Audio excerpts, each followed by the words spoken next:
That's right, ladies and gentlemen, boys and girls, children of all ages. You have the one, the only Sport Cat. I'm here tonight, ready for another edition of the Paranormal Guys, coming to you live from I guess it's a barn loft hidden in the East Tennessee hills. So we got a great show lined up tonight. Let's see who we got hiding backstage here. My beautiful sidekick, Miss Amanda. How are you today? I'm great. How are you? I'm doing great. And then we have a great guest tonight. We have two great guests tonight. The first guest, he's also from East Tennessee. Thomas has got some spooky stories, and he tells me he scares people. So hopefully he won't scare me too bad. But let's bring him out and let him talk about some stuff that he knows about. And hello. Hi, thank you for having me. Hey, Thomas. Thanks for being on the show. Howdy. Welcome to the show. We're glad you're here. I got to figure out how to get my computer organized. Just don't mind me. So, Thomas, you're right up the street from me in Greenville. Is that right? Bristol. I'm actually between Bristol and Greenville in a nice little secluded area called Fall Branch. It's away from the people. Nice. I like away from the people. Yes. Yeah, right. So, Thomas, first off, you are what you described as a scare actor. Tell us a little bit about that. I am. I'm actually representing their merch tonight because it's chilly down in the studio. But I portray myself as a character called Dan Deadly for the Bloody Fork Haunt in Bristol, Virginia. Wonderful group of people to work with. I can't talk highly enough about them. I actually took a hiatus from my own podcast to help them this year build the Bloody Fort. They moved to a new location from their old one. This was their 7th year being up and going, and I mean, I can't tell you. It is it's a really emotional feeling, and it's hard to describe and put into words when you find 30 to 40 people who take the same interest and same passion in their interest as you do and put it into creating something greater than yourself. And that is exactly what Bloody Fork has become, in my opinion. It's become almost a movement. We refer to ourselves as the Blood Family. It's almost mafia-esque, you know. Don't ask too many questions about that. I'm familiar with Granger County. I got it. No, it really is a great way to relieve childhood trauma on unsuspecting people who paid to receive all that from you. It's great. It's the only touchable haunt in the Tri-Cities area, which is Bristol, Johnson City, and Kingsport. I absolutely love it. It's just a great way to keep the spooky season truly spooky. And that's what a lot of people have tried to water Halloween down, but there's a lot of reference into the paranormal and Halloween that people forget. We dressed up as ghosts to scare the ghost, and it plays into all my love of the paranormal. So how does this work, Thomas? Is it like a haunted house where people come, but that you have different experiences? So we at the Bloody Fork, we do something that a lot of people don't do. We try to change the theme every year. Like I said, my character is Dan Deadly. This year at the haunt, my character's backstory was I was a grave robber who got caught one day digging up a freshly buried person. Her husband caught me, shot me, killed me, and as my soul crawled up from the ground, he buried me over his wife so nobody would know he killed me. And as my soul crawled up from the ground, death then punished me I had to protect and watch over the graves. Well, then it became, now I'm a vampire hunter on top of that. And it just, every day is an evolution. You really can't come into one character until the end of the season. You finally find your niche, and then it's like, oh, it's over. That's great. So where does this take place? Like, I know we have a thing here where it's in the woods and you walk through the woods and It is a haunted trail. It's not an actual haunted house. It's a haunted trail. And this year she added a corn maze to it, so you actually get two attractions for the price of just the haunted trail. But it's, I want to say, on 28 acres of land, and we've only started to scratch the surface, and we're expanding it next year, making it even larger than it was this year. And like I said, we had close to, I think, 30 actors this year. that's So with amazing. us expanding it, it's just going to get that much bigger, that much more energy is being put into it. It's, I only, I don't, I didn't hear any complaints this year, which is kind of weird because, people love, misery loves company. And this year, everybody I've talked to about it that's come out of the haunt was like, oh my God, y'all were amazing. You scared my wife. Nobody scares my wife. It's like, you know, we appreciate it. We're doing what we love, on top of the fact of some of us might be, sadists, masochists. Some of us like to abuse. Some of us like to abuse. I don't know how else to put it. We get a strange pleasure out of scaring people. Definitely. I enjoy scaring people. It's the best time in the world. Oh yeah, definitely. Definitely. So how One of long the have you been viewer doing this? asked. I was going to ask also. One Oh, of the viewers asked if it was year round. yeah.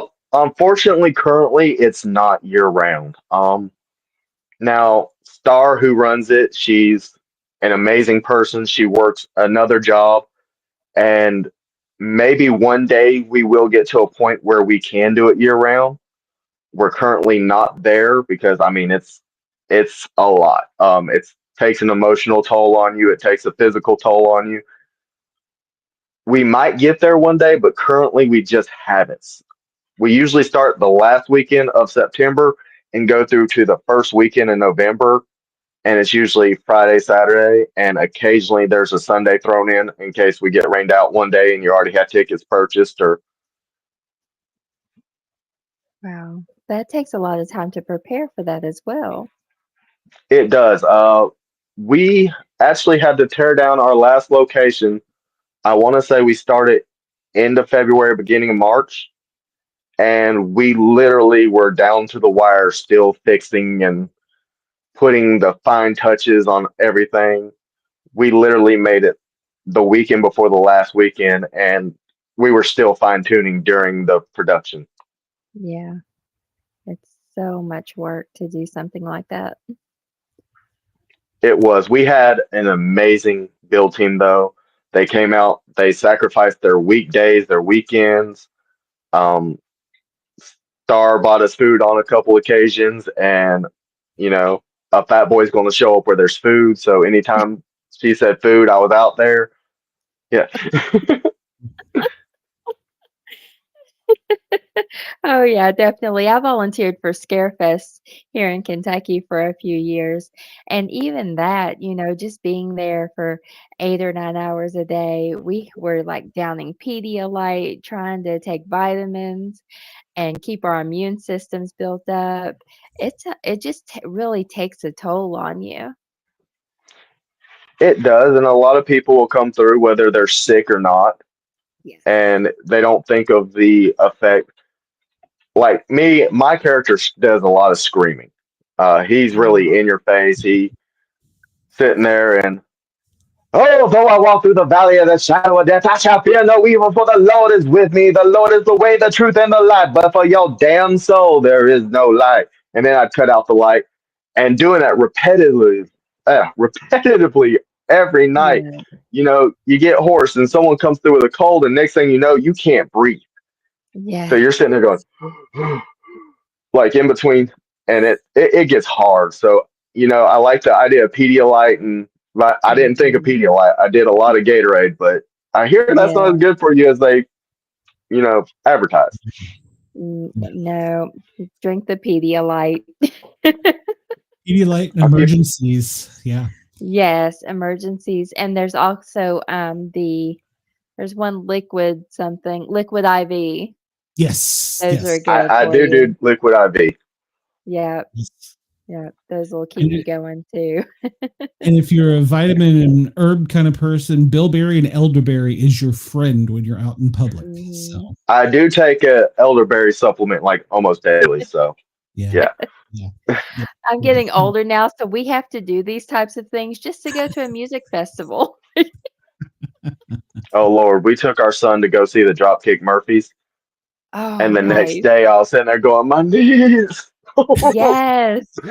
I'm like, so how much extra do we have to pay to actually have a seat? Well, that's the worst part. We had a seat and we could have sat down, but as soon as you sit down, I'm 5'8" on a good day, depending on if I'm wearing like high heels or not. But that's beside the point.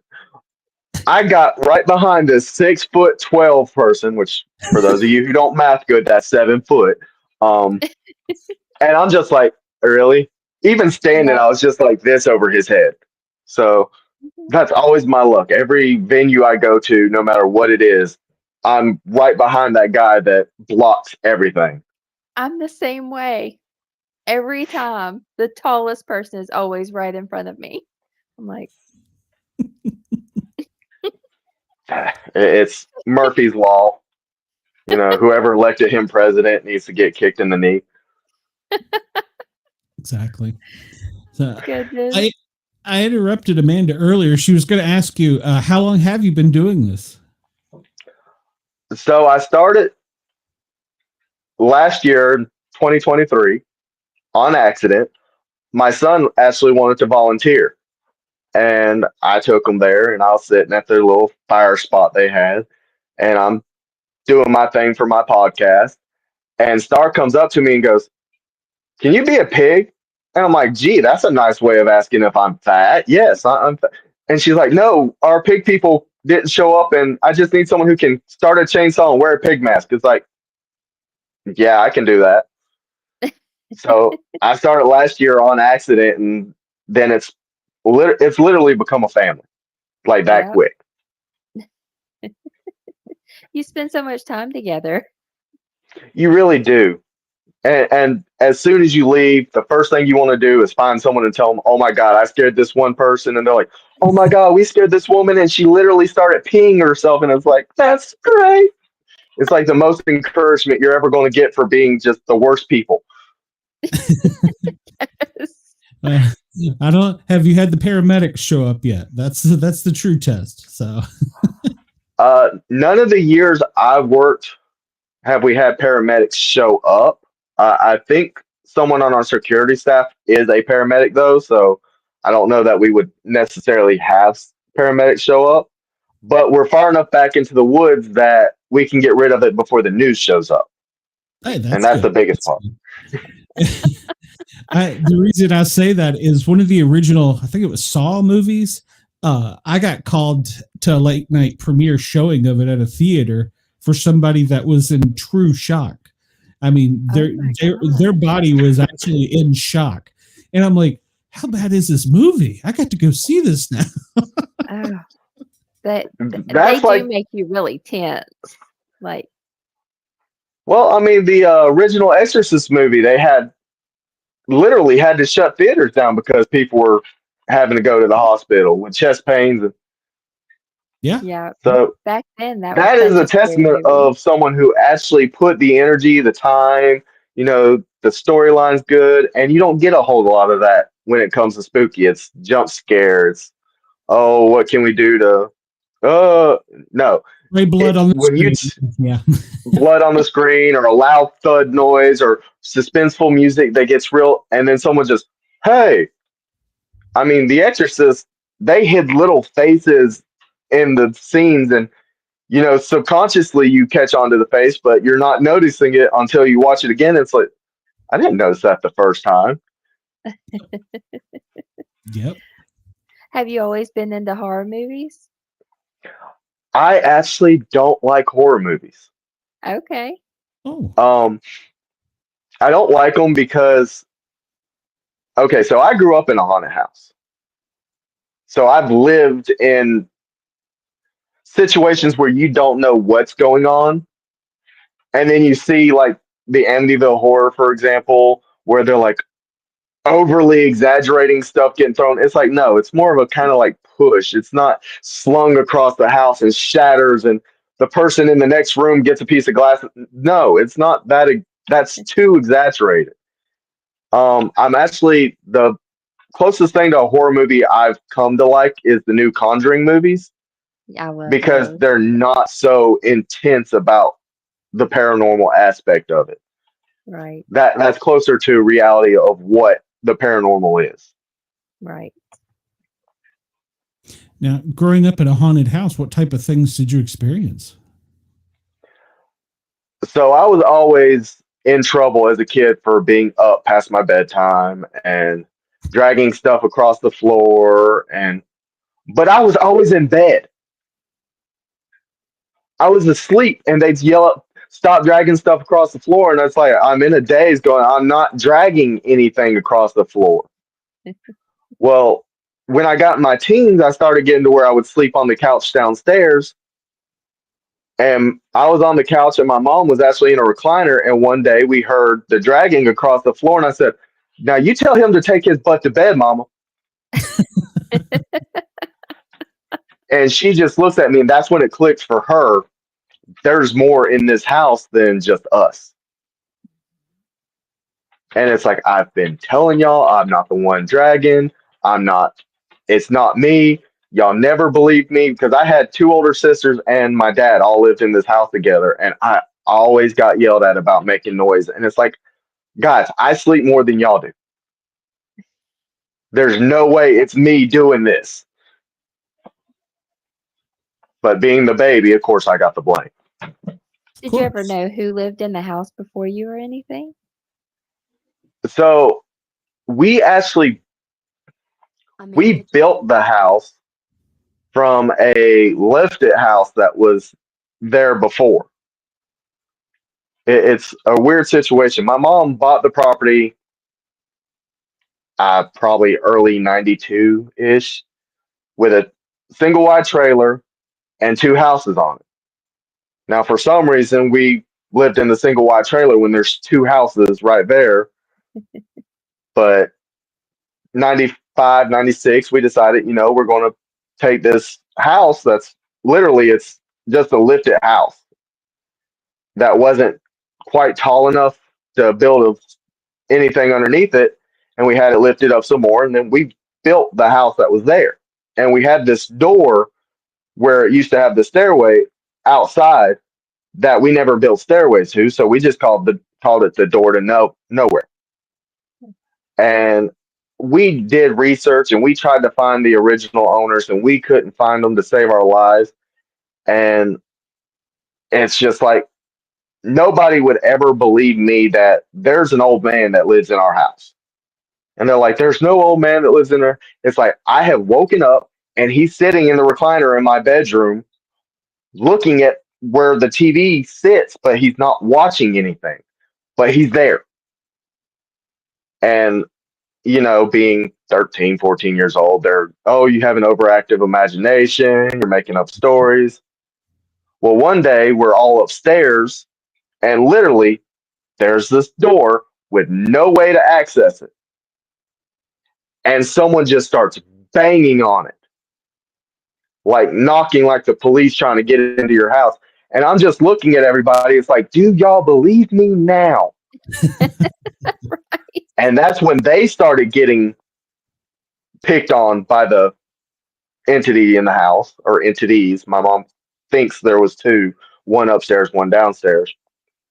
But my dad still would never believe us. I mean, we tried so hard. It's like, there's something in this house. We need to figure it out. And he just wouldn't believe us. Well, one day he goes, there's no damn ghost in this house. And about the time he said that, the cabinet doors open up and vinegar rolls out into the middle of the floor. And he just looks at me, turns around and walks out. It's like, at least acknowledge it. At least say you saw this. And that's where it's like, okay, I got to figure out what this is. And about that time, Ghost Hunters came on Sci-Fi. with Jason Hughes or Halls or however you say his name, and Grant and all the, and it's like, this is where it starts. We're going to learn, we're going to watch them, and we're going to learn. Well, lesson to learn. If you're going to do paranormal investigations, don't learn from watching TV because they're not showing you everything you need to know. They're showing you the bare basics. Yes. And I'm going to say this. Born and raised Baptist, Christian, I believe in Jesus, I believe in God, I believe in all that. Get you a witch friend. Someone who knows the proper way to smudge, cleanse, because you're going to go into houses and you're going to walk out with energies, and they're going to grab you and say, come here. Yeah. And they're going to smudge you with white sage, usually is the most popular. They're going to sit there and, nope, you can't come with us. Nope, nope. But Amanda is my ghost hunter and witch, so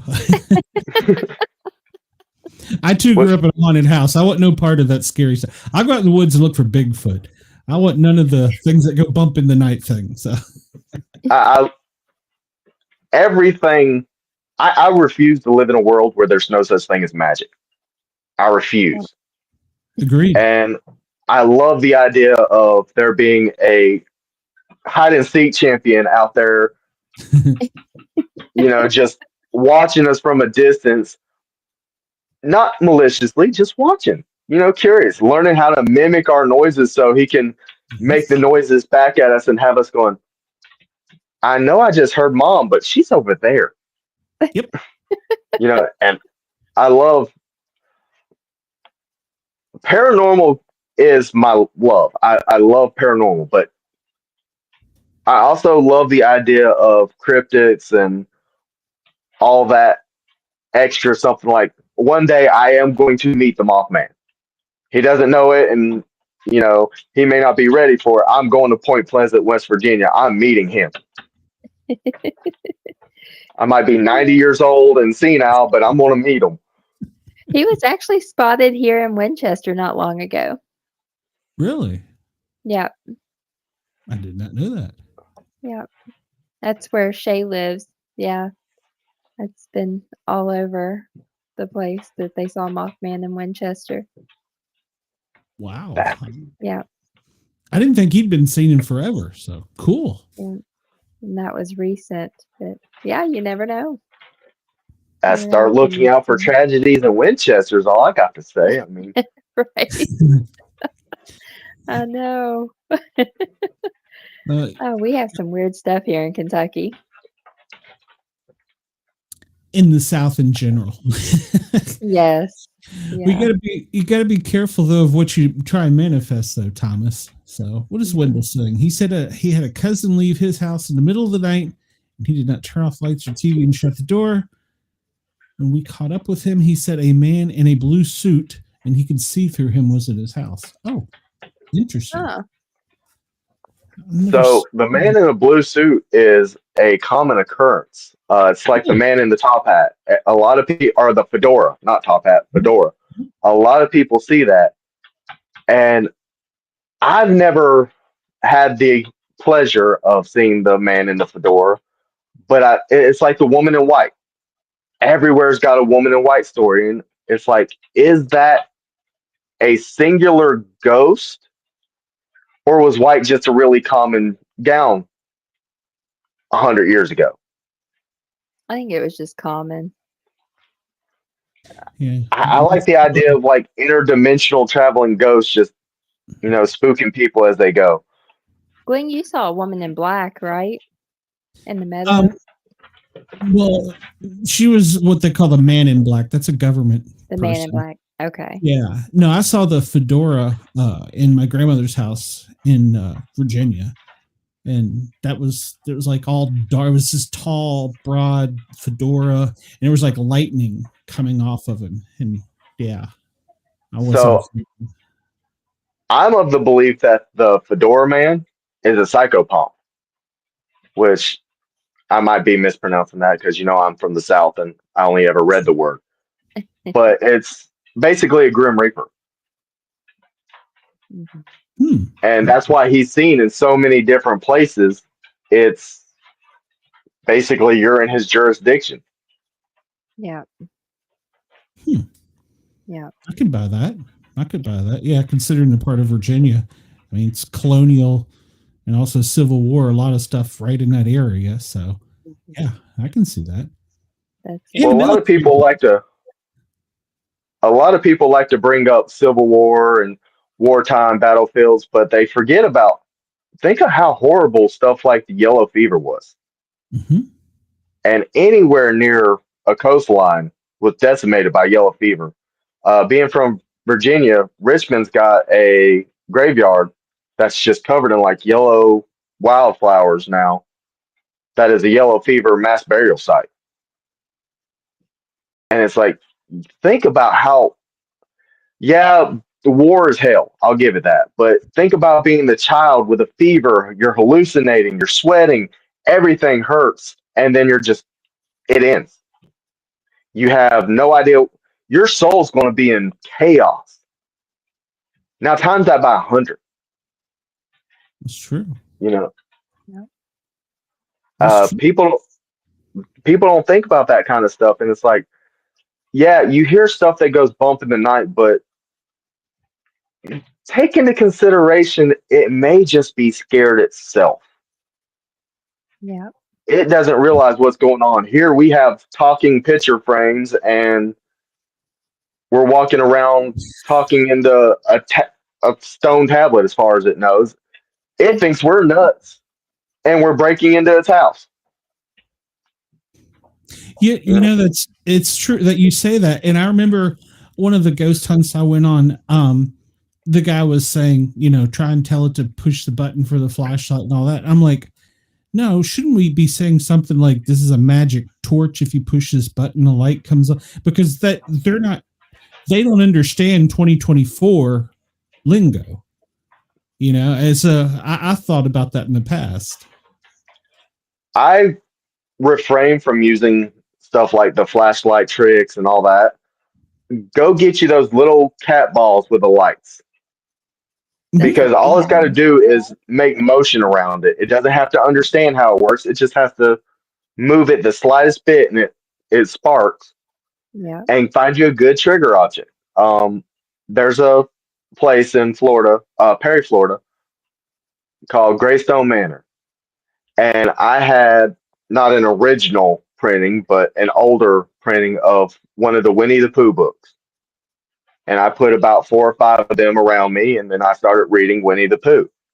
And you'd see one would start to flicker, and then another one would start to flicker. Now, the sad part about that is anytime you're dealing with a child entity, you're running a huge risk of an attachment.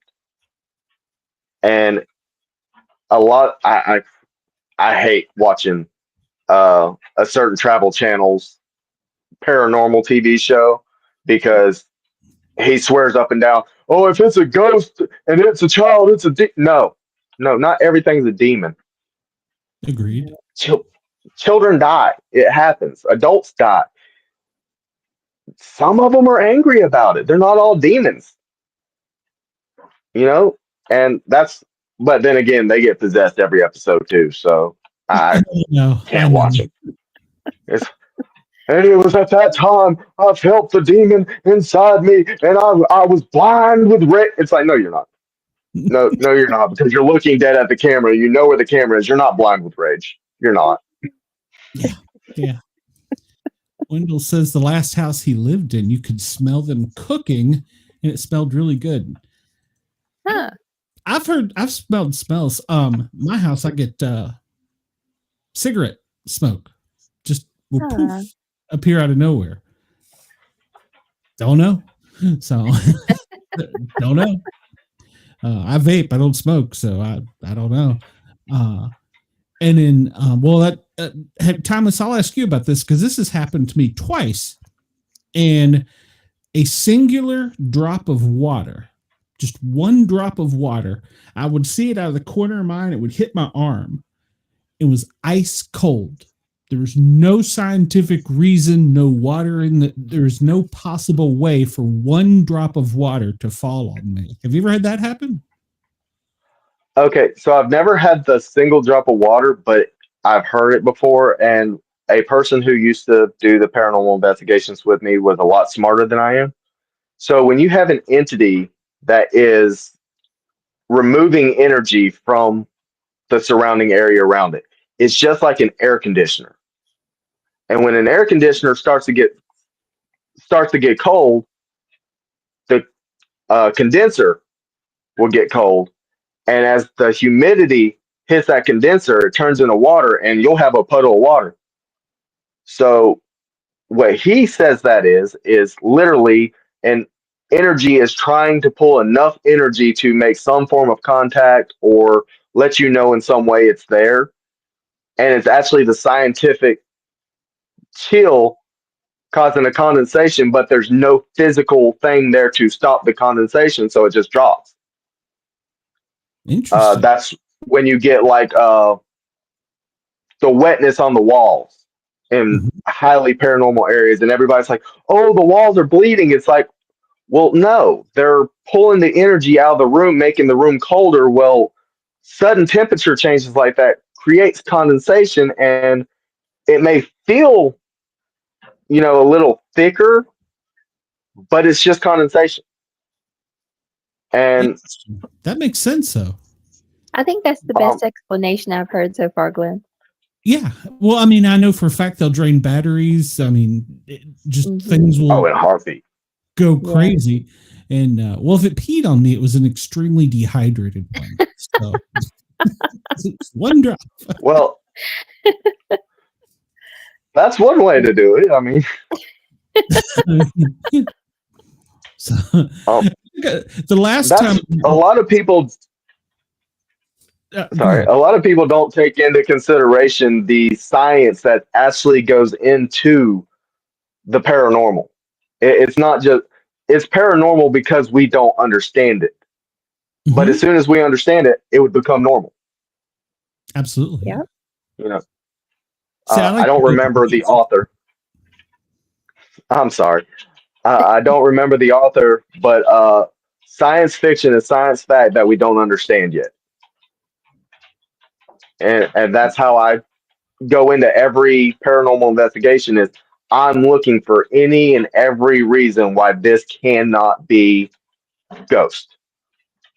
Yeah. And a lot of times when you go into something like that, like with that doubt, it amps up the energy that much more because now they have something to prove. They have to prove to you they exist, not you go in there with the, oh my God, everything's a ghost.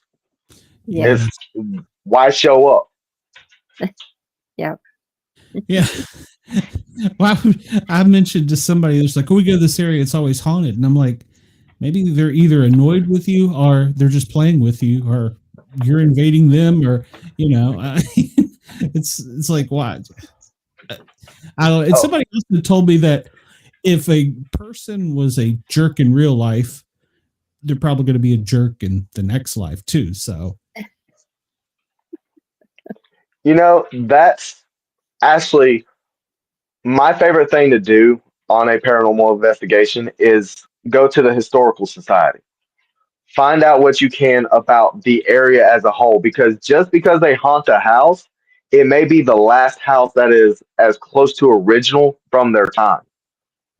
Yeah. They go to a familiar place. We did a paranormal investigation one time, and it was the saddest thing ever because you could tell it was children. And it's like, there's no reason children should be in this house. This was never an orphanage. It was never a school.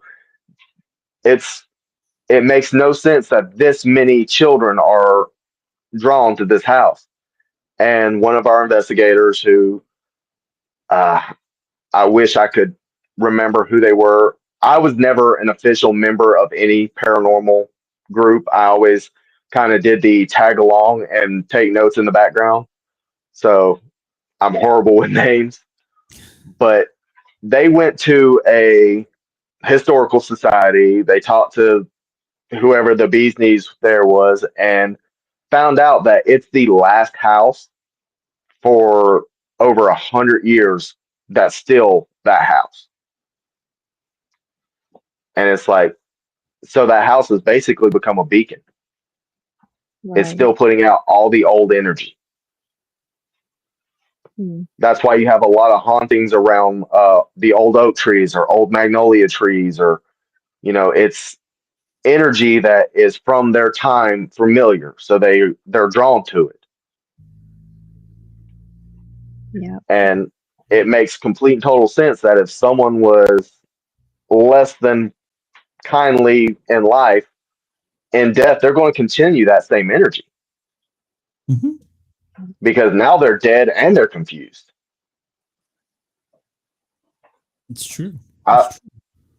I've got a spirit box, and I I like psychics. I'm an empath. I can feel emotions, so I can walk into a house and I like get real sick real quick on a lot of them because it's always like a confusion. It's why are you here? I don't physically see them and I don't hear them like some people do. Some people can sit in a room and have full length conversations, but I always tell people you can't use that as definitive evidence that there is a haunting because you cannot prove what you feel, what you hear, and what you see, but no one else can. You've got to be able to show evidence to back it up. But if you're going fishing and you see a dark spot, there's a good chance there's going to be fish there. So it's a good basis to start your paranormal investigation. It's just not a good way to continue it. If you're fishing in the same hole for an hour and you don't catch nothing, chances are there's not a fish. But, you got to find a good way to start somewhere. And I hate when you go places and all they ever have is, well, we had this psychic who they were writing on a piece of paper. It's like, that's great. Prove to me they're truly psychic. What steps have they ever done that proves their psychic ability? Now, I have friends who are mediums. They do actually speak to the dead. And, sometimes you're lucky enough to catch their conversation on a spirit box or even through a handheld radio that you talk through, a walkie talkie. Sometimes you are that lucky. But I've only ever experienced one ghost in, it's sad to say, 20 years now that knew it was dead. Really? So I've asked so many, and it's like, do you know that you're no longer on this earthly plane? And it will be silence. After having, spitfire answer back to back, it'll just be silence. I've only had one go, yeah. Wow. And it's like that creeped me out that it was so confident with yeah, I know I'm dead. Because it's now like, this is kind of like the kid who knows he's bigger than you, and there's nothing you can do. That's why you always need a 5'3" witch, because they coming through with that stage, they coming through with that oil, they coming through. She's a pro wrestler too, so doesn't hurt. We're gonna come through and ping you with all the crystals. Right? Lord, that's what my wife Protection. Get the holy water. I'm ordained as well, so we can bless the water. I like your way of doing it though, scientific, because when we go out in the woods looking for Bigfoot or have other experiences we can't explain, that's the first thing we do is we sit down as a team and we go, okay, what wasn't this? We reverse engineer the experience. And sometimes it's so right in your face you can't go, well, I know exactly what that was. So. Well, it's like you said you have the smell of tobacco go through your house. Mm-hmm. Hang a barometer on your wall. When you smell it, look and check and see how high the humidity is. If you have hardwood floors, the smell will actually seep into the floors, and when they expand from the humidity, you'll get the smell sometimes. Interesting. So we had a police officer on one of the investigations I did, had a canine unit, and he would take a cigarette to the canine, have them smell the cigarette, and see if the canine walking around the house would pick up on the smell of tobacco inside the house. And sometimes he would, sometimes he wouldn't. So it's like, okay, well, there's a possibility that when humidity's up, it's the smell of the tobacco that's in the wall or in the floor, wherever the dog would ping on it. But a lot of times it's like, okay, we can't explain this smell, but it's here. We're all smelling it right now. I like that. I'd never thought about that. Yeah. Yeah. And we have actually just had a lot of work done on the house, like new floors and painting and all kinds of stuff. So, See, all that should have covered up any smell. yeah. Yeah. So, new floors and new paintings and a contracting nightmare. anytime you deal with contractors, it's a nightmare. Yes, it is. Well, and also the energy you stir up from doing work like that can also create problems. It does. So the house I'm currently living in, I firmly believe, I've not ever done a full-on investigation of it, but I firmly believe the house is haunted. I'm afraid to do a full-on investigation because I'm scared of what I'll find. Right now, I'm a-okay with thinking it's a little girl who passed away here long before I purchased the property, because this is actually, I rented this house from the owner before I purchased it. And he grew up in this house in the 40s. So I got to know the backstory of the house. I got to know about his sister who has special needs. And she passed away in this house. So right now it's like, okay, we're just, it's her. I'm not looking into it. I don't want to look into it any further. It's her. But it absolutely hates modern technology. I can put a stove in the house that's brand new, and within a year it's fried. But I can put a stove in here from the 1950s, which it was an old 1950s General Electric with a little push button across the top, lasted years. And it's like they hate when you take what is familiar and change it. So I've kind of made a promise to whatever else lives here that I'll only change a little bit at a time and never too drastically.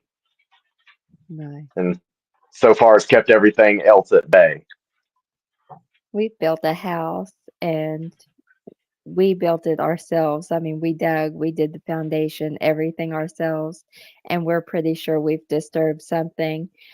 We live on the Kentucky River. Like literally, the river is running behind our trees, and nothing's out here anymore. But there used to be like a little town out here right on the river, but all that's gone now. And I asked my neighbor who's been out here a long time, I said, have you all ever like seen anything or heard things? And she said, I can't talk about it.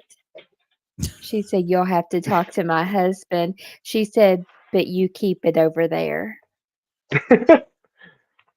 Wow. And she was like, it's not over here. It ends right here and it is past our house and you all need to keep it over there. Interesting.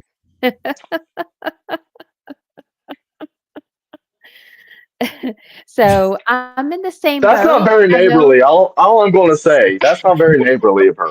so Apparently, I that know was her there's pet before it was something, yours.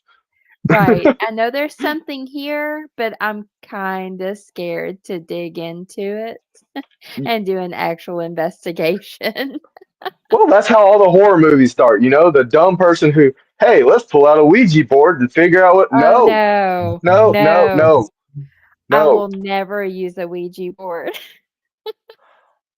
I do use Ouija boards Yeah, on rare occasions. Like if yeah, something, you can tell something's trying to communicate, but just can't seem. But yeah, sage, crystals, 5'3", mean little witchy lady with sage who's ready. She's got the dowsing rods right there. You know, yep. she's watching everybody.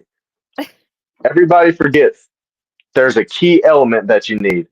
And, you know, it's like I've been known to walk into a room, you'll turn on a light, and you will physically see that apparition. And I'll Mhm. just reach over and be like, let's just kill that light. What's in there? Nothing. Nope. Nope. I can feel the energy off of it. We don't want this. Nothing. Yep. Leave Our it alone. doors are like really hard to open. You have to really pull them and they'll just open on their own. We'll see people walking across our back deck. Yeah. I'm just, I notice now because, I'm on my phone and it's kind of stupid. So there's a chat in my little side corner, and someone asked this: you ever heard anyone call your name and nobody's near you? Okay, so in the area of Appalachia, go the opposite direction. If you hear whistling in the woods, go the Yeah. opposite. No, If you hear the banjo play, don't Georgia. don't respond. Don't. Yeah, no. it's funny. We went out on a Bigfoot investigation, and our team has people that do the ghost stuff. They do the Bigfoot, the ET stuff. We've got everybody. And one of the guys pulled out a spirit box. Or no, the one that uses FM radio that cycles. Is that a Spirit box. Okay. Yeah. And so he's sitting there and he's just kind of playing with it, not really doing anything. And we hear this plain as a day, yoo-hoo. And I turn around and look at it because I'm not the guy that likes the things that go bump in the night like that. And I go, he goes, yeah. And he switched it to AM. And a few minutes later, yoo-hoo. And he's like, all right, I'm just going to turn that off. We were in Florida. Sometimes that's all you can do. As I try to tell people, especially in paranormal investigations, even going into a new location that you're not familiar with, if you come across something and you're not prepared, you haven't said your holy prayers, you haven't, packed your pockets full of your crystals today, you don't have your tiger's eye in your back pocket, if you don't have that barrier built up and you're in an unfamiliar location and something goes bump, go the other way. Don't investigate. You're not prepared. You're not ready for this. Nope. Hide behind the chainsaws, right? So. Hide behind the chainsaws. So I've been blessed. I am around a whole bunch of witchy women. So I've got quartz crystals out the yin yang. I have tiger's eye that I try to keep in my pocket. I've got all that stuff to bless. I'm ordained through Universal Life Ministries, Oh, that's which what I'm doesn't. ordained through. Yeah. I mean, there's only so much you can do, and I still get to areas where I'll walk in and it's like, something's bigger than I am. It's time to go. We're not sticking around for this. What's one experience that really stuck with you the most? I won't just say scared you the most, but kind of got you the most. The experience that got me the most, and I don't care who believes this story, and I don't care who doesn't believe this story, because this is my story as I lived it. And that's what a lot of people don't seem to realize when you tell them your paranormal experiences. Mm-hmm. You can only tell the truth as you know it. So I told you about Greystone Manor earlier. I was walking up the stairs by myself, because, big brave man, this is 20 years ago before I knew half of what I know now. And when I got to the top of the stairs, if it wasn't the devil himself, it was someone who was real close to him. Because it was one of those situations where I couldn't hear anybody else around me. I couldn't hear the people downstairs, and they were loud. The room got cold, and I couldn't move backwards. I could only go forwards, which I didn't like that at all. I felt like I had my back up against the wall, and if I took a step forward, I couldn't take that step back. So I didn't like that at all. And I don't know who he was, what he was. So I call him the devil. That's all I know to call him, because he had a power that I've never experienced since, and I never experienced before. And the only thing that worked was literally opening my arms and saying the Lord's Prayer, just giving all to something else, you know. And it's not even necessarily that there's a God or Jesus. It's finding what energy brings you comfort and protects you. And for me, I'm a firm believer in all the Christian beliefs. I don't believe so much in churches anymore, because if a church was truly what they want it to be, it would be a situation where the church puts all your kids through college. It would be a community, and I feel like, but that's on everything nowadays. The community's gone everywhere. Agreed. Social media has killed social interaction. It really has. But I firmly believe that if it wasn't the devil, it was someone who knew the devil on first name basis. And the only thing that made it go away was when I just said, you know what? If it's my time, it's my time. I accepted it. I knew where I was going as soon as it was all said and done. So I just said, Our Father who art in heaven. And when I opened my eyes, he was gone. Yeah. It's just, Yeah. that is when I started saying, you know what? I need to figure out what I need to do to build a not only emotional barrier, but a spiritual barrier. So Yeah. that when stuff like that comes at me, I can just put my hands up and say, You're not welcome. You're not allowed to touch me. And that was educational in itself. It's kind of like when you get bit by a dog, you suddenly want to learn more about the dog. Yeah. You want to figure out, how can I stop this from ever happening again? Because I'm going to be honest with you, there's not too much in this world that truly scares me. That had me willing to accept that I was fixing to die, because it was either accept my fate or go out even more horribly. And, I call it the devil, but it may have been God in disguise. God could have been saying, you know what, you're not necessarily living the way you need to. Let's put a little bit of fear in your heart. Because that turned me around on a lot of things. I didn't go, they call it tombstone courage. And the reason they call it that is it will get you killed. I would run into these houses. It's like, oh, there's something in here. You're big and bad, kind of like other paranormal investigators I've mentioned earlier, who go in half cocked and then act surprised when something attacks them or scratches them. It's like, you literally said, come at me. It's true. Yeah. Were you on an investigation when that happened, or? I was. It was Cross City Paranormal, I think, was the group I was with. And again, I've never been an official member of any group. I've just always kind of been that person that my mother-in-law calls me a beacon, because I go into places barefoot and I let the earth ground me. I'm attached to something beyond myself. I love wood floors because of that grounding sensation you get. And she would bring me to paranormal investigations with her. And that's kind of how I got my start actually going to paranormal investigations. Was she was, well, let's bring him. He's dumb enough to be like, hey, come at me. But as I've gotten older, it's like I've learned more of, it's okay. You can take some of my energy, but keep in mind, I keep the ability to tell you when to stop as well.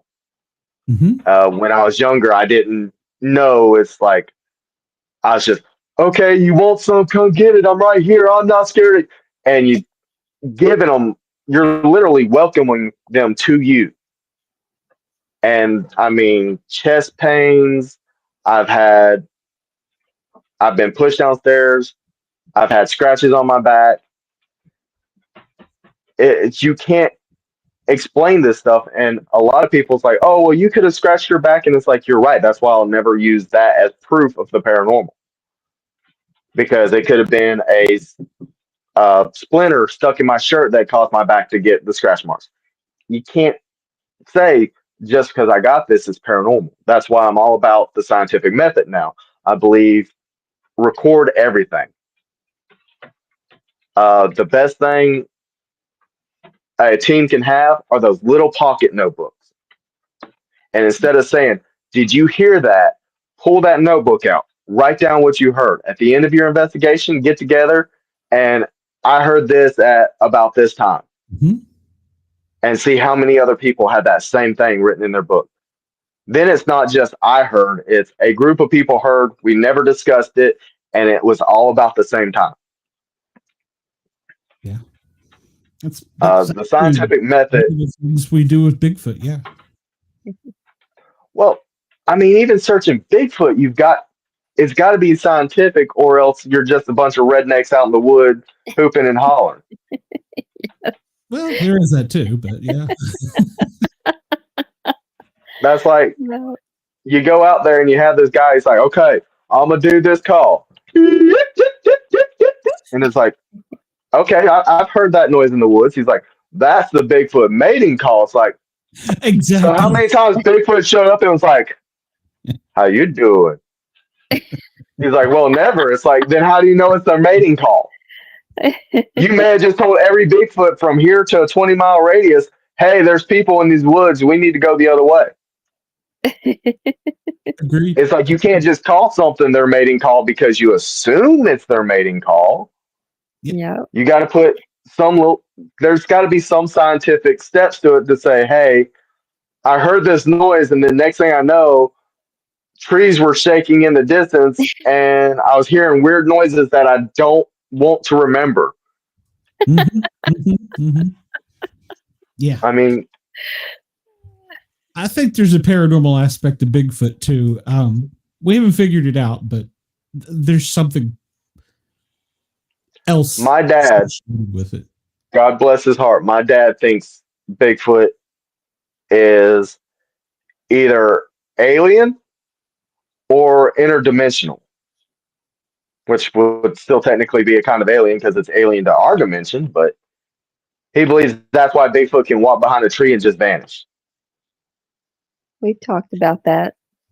Yeah. That's not an uncommon belief. Yep. I mean, we've had it literally disappear on thermal.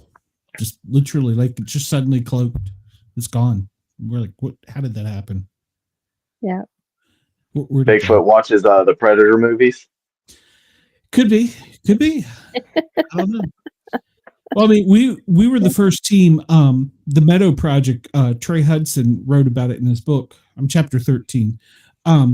We have a video of a portal opening, and I mean, that's awesome.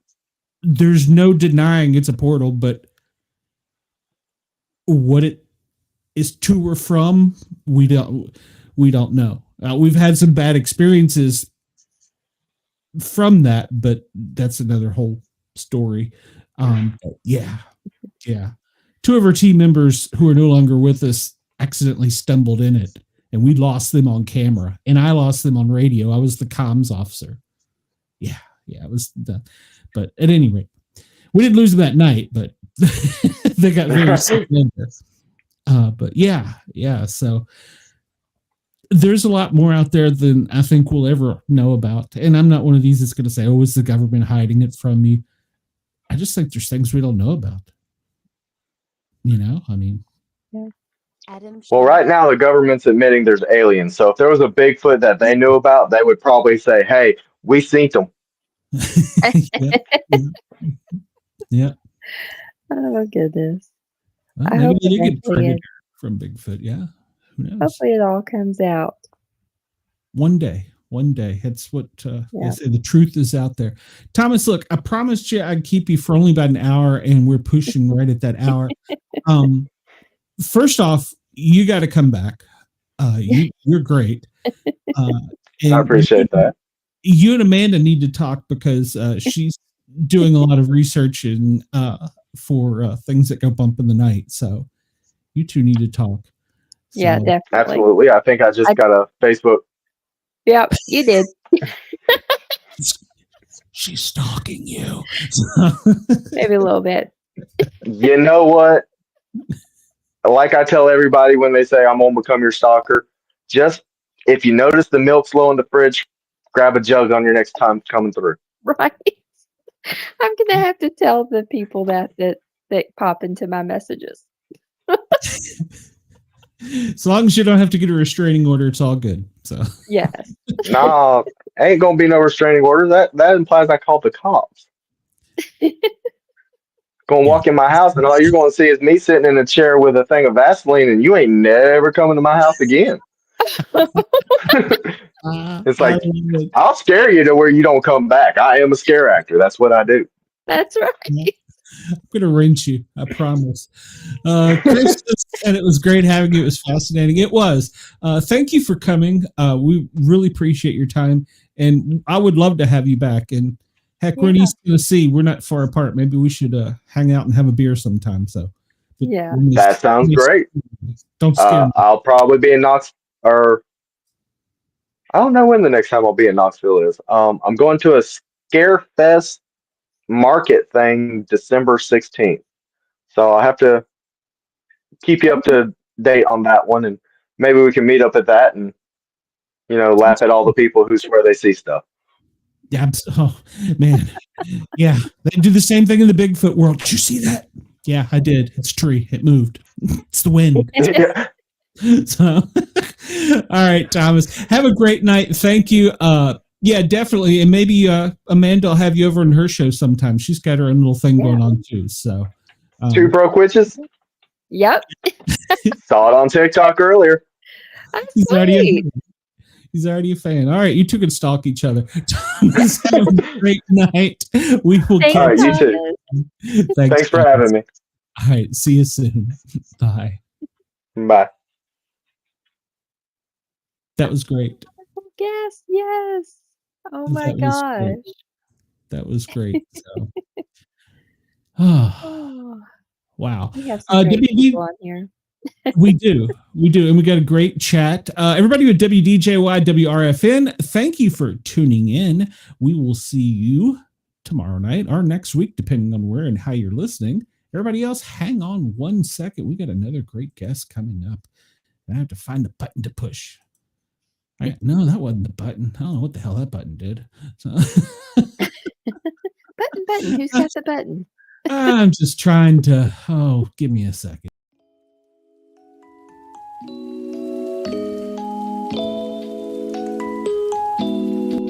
Okay, that's long enough. Wrong button. That was more music. Well, I'm on the laptop and not the desktop. So everybody, WDJY, WRFN, thank you for tuning in to the Paranormal Guys. This is hour 2. If you're with us live on YouTube, please come over and follow us on YouTube. Like, follow, share, and subscribe, all that good stuff. We appreciate you. As always, we have 2 guests every Wednesday night at 9 o'clock. Now, my second guest, he is coming in a pinch, and I'm so excited to have him. He is he's a producer, he's a director, he's got a good comic book story. And he's got other good stories. So let's bring him out. Adam is backstage. Adam, welcome. Thanks. Nice to see you, Glenn. Hi, Amanda. Hi, how's it going, Adam? It's good. How are you guys? Good. All right. Doing great. Thank you for coming on such short notice. I appreciate it so much. I've watched the trailers. I've read everything about it. You're doing a really cool documentary series. You've done many, but this one caught my eye because, well, I'm the comic book nerd. So. Are you? Yeah. This one's I've done a lot of adventurous and conscious stuff in the Himalayas and Kazakhstan and reservations of Native Americans and things.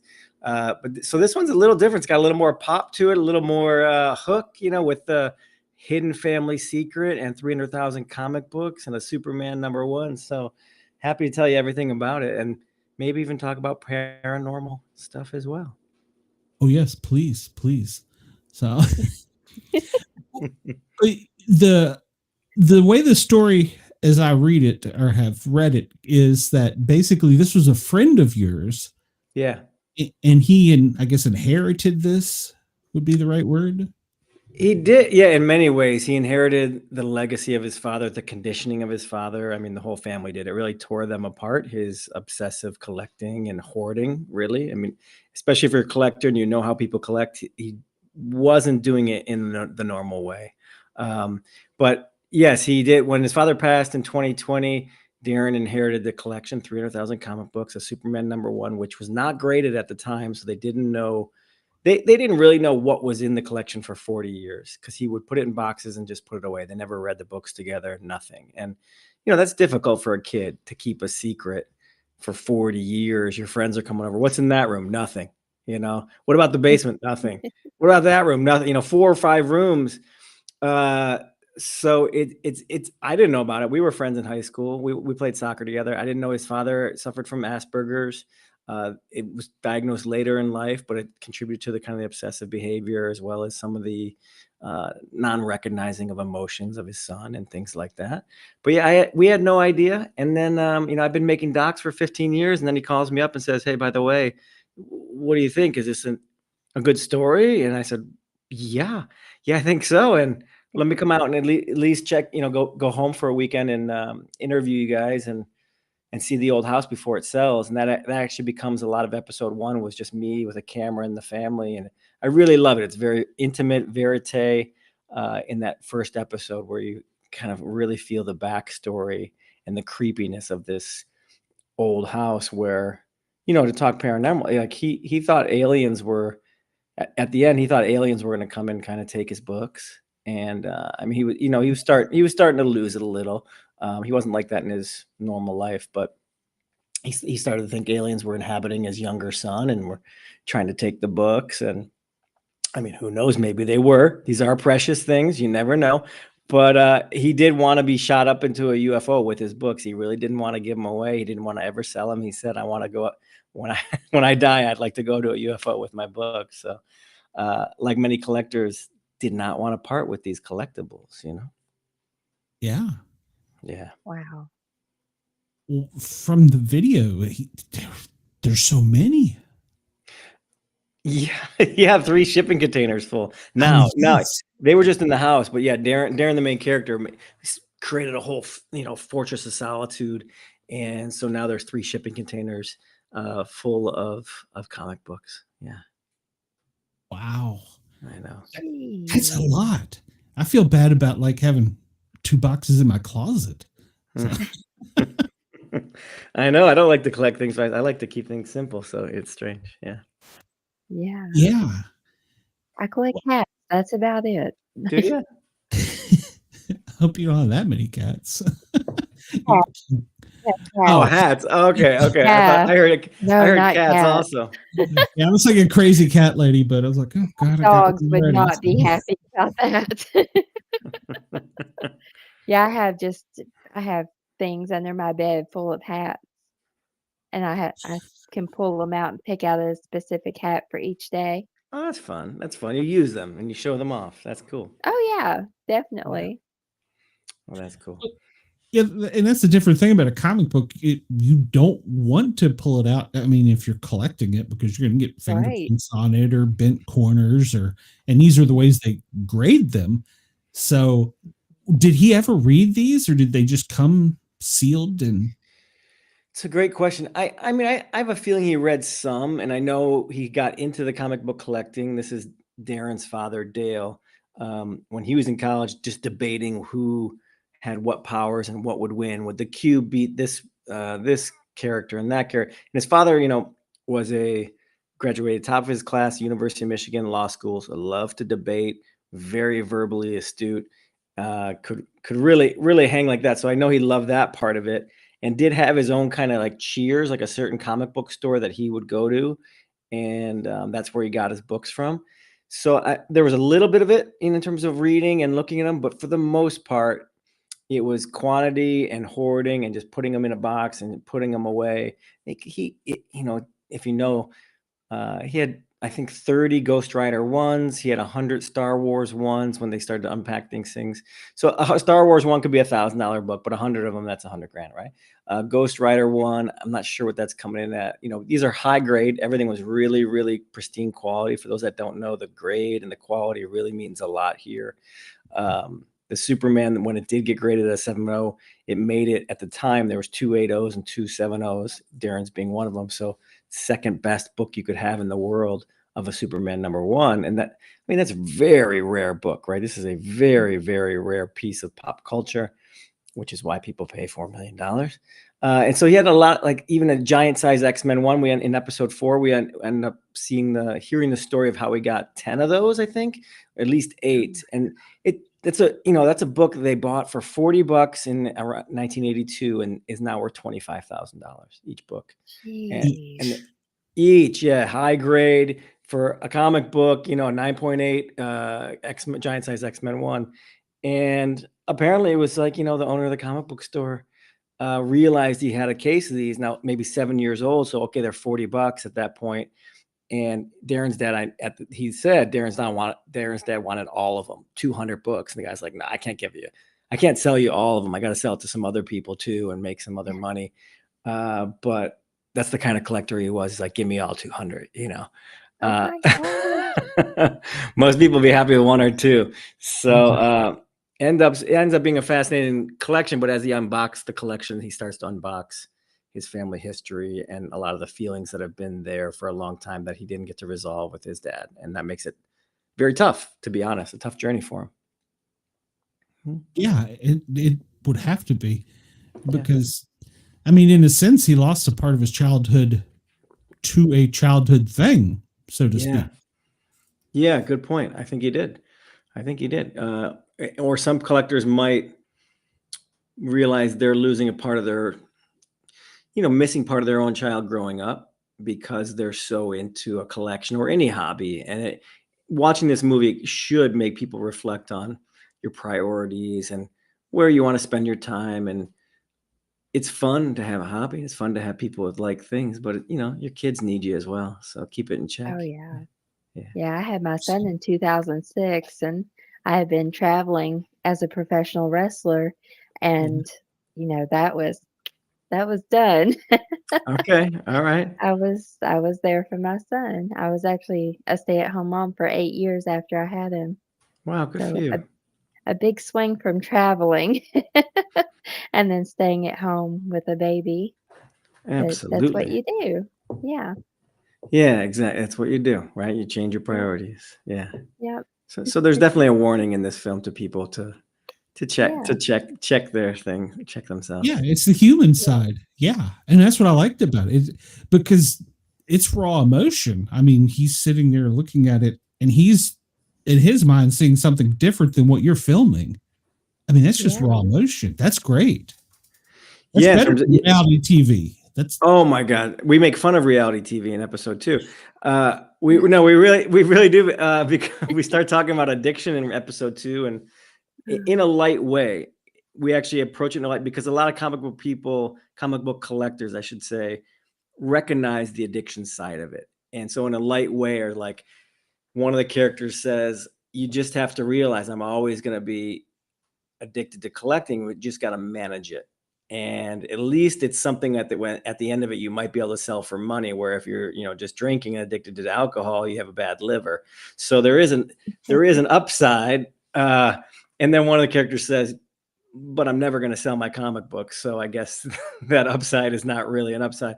So it is about managing it and kind of being lighthearted about it. And one of the experts calls it a mental illness, collecting in general. He says a mental illness, but it is a mental illness that has a great capability for healing, because it's usually trying to fill a hole or a nostalgia from our childhood. So if we recognize why we might be collecting, there is potential for healing amidst this kind of, as he calls it, a mental illness, where you just want so much, because something is lost or is missing, as you were kind of referring to, Yeah, comic books can be expensive. They can. Yeah. People spend a lot. But you can make a lot of money too, as we see. True. A lot of people collect to or sell and such to keep their addiction going. So, Yeah. keep their hobby, keep the hobby alive. You almost have to become a bit of a dealer yourself. Yeah. Kevin Yeah, I guess Smith if you owns a comic book store. He does. He Yeah. does, right? Yeah, I think it's in Connecticut, is it? Or I think so. It's up there somewhere in the Northeast. Yeah. Jersey or Connecticut. Yeah. Yeah. I was Yeah. thinking Jersey. But yeah, and he recognizes it, so he just bought a comic book store. Well, that and Deadpool his friend. So There you go. Yeah, there you go. It's in Yeah, Red why Bank, not? New Jersey. New Jersey. Okay. close Mhm. enough. So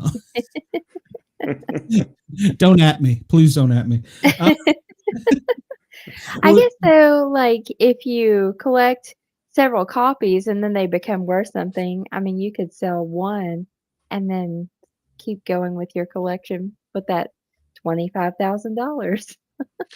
Yeah, I mean, and to be honest, I don't want to spoil alert, but I can say enough, that the collection itself costs a lot of money to handle because Yeah. the building out of the thing, and when you get books graded, you pay 4% of a book. So if you get $4 million book graded, this is hundreds, over $100,000.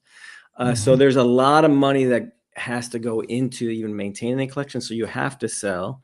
But Darren, as you see in episode 4, he's also still buying. He ends up buying some too. And you're like, what's going on? You just inherited 300,000. Why are you buying?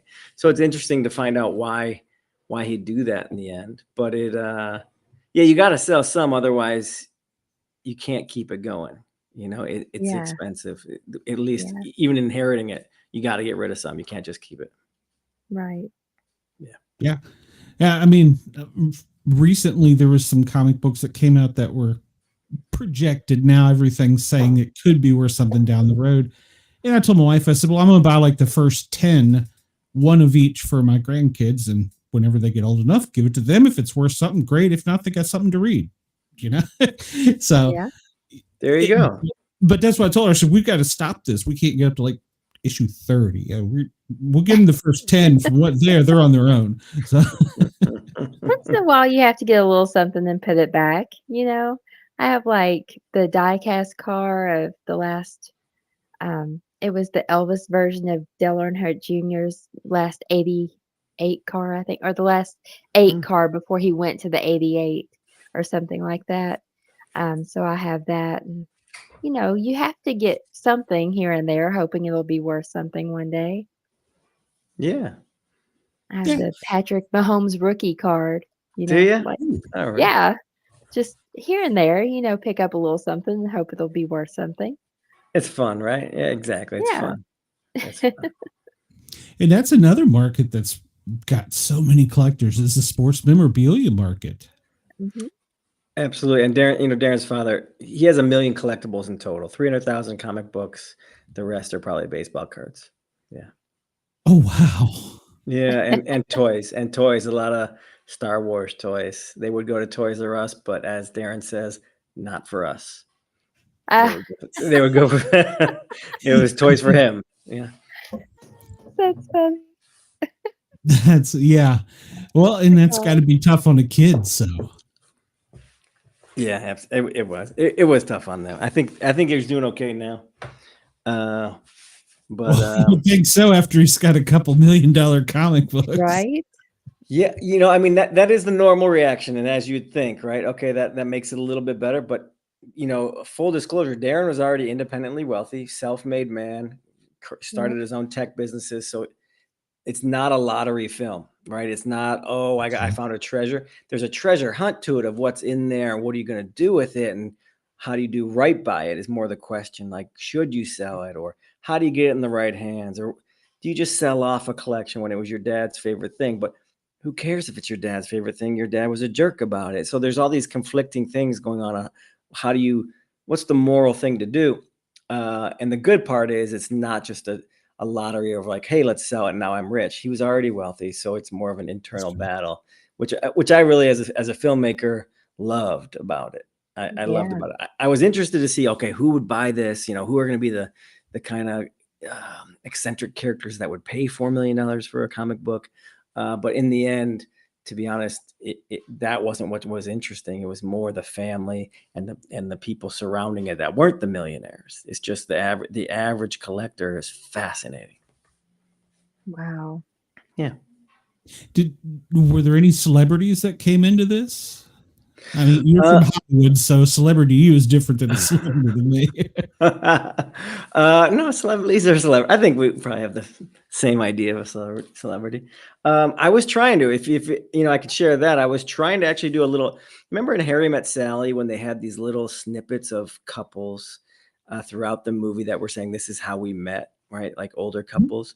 So I was going to do little snippets of celebrities that were saying their connection to comic books and what it meant to them.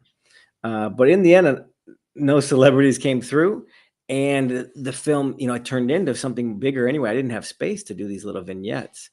It turned into a 4-part series instead of a 90-minute doc like we intended.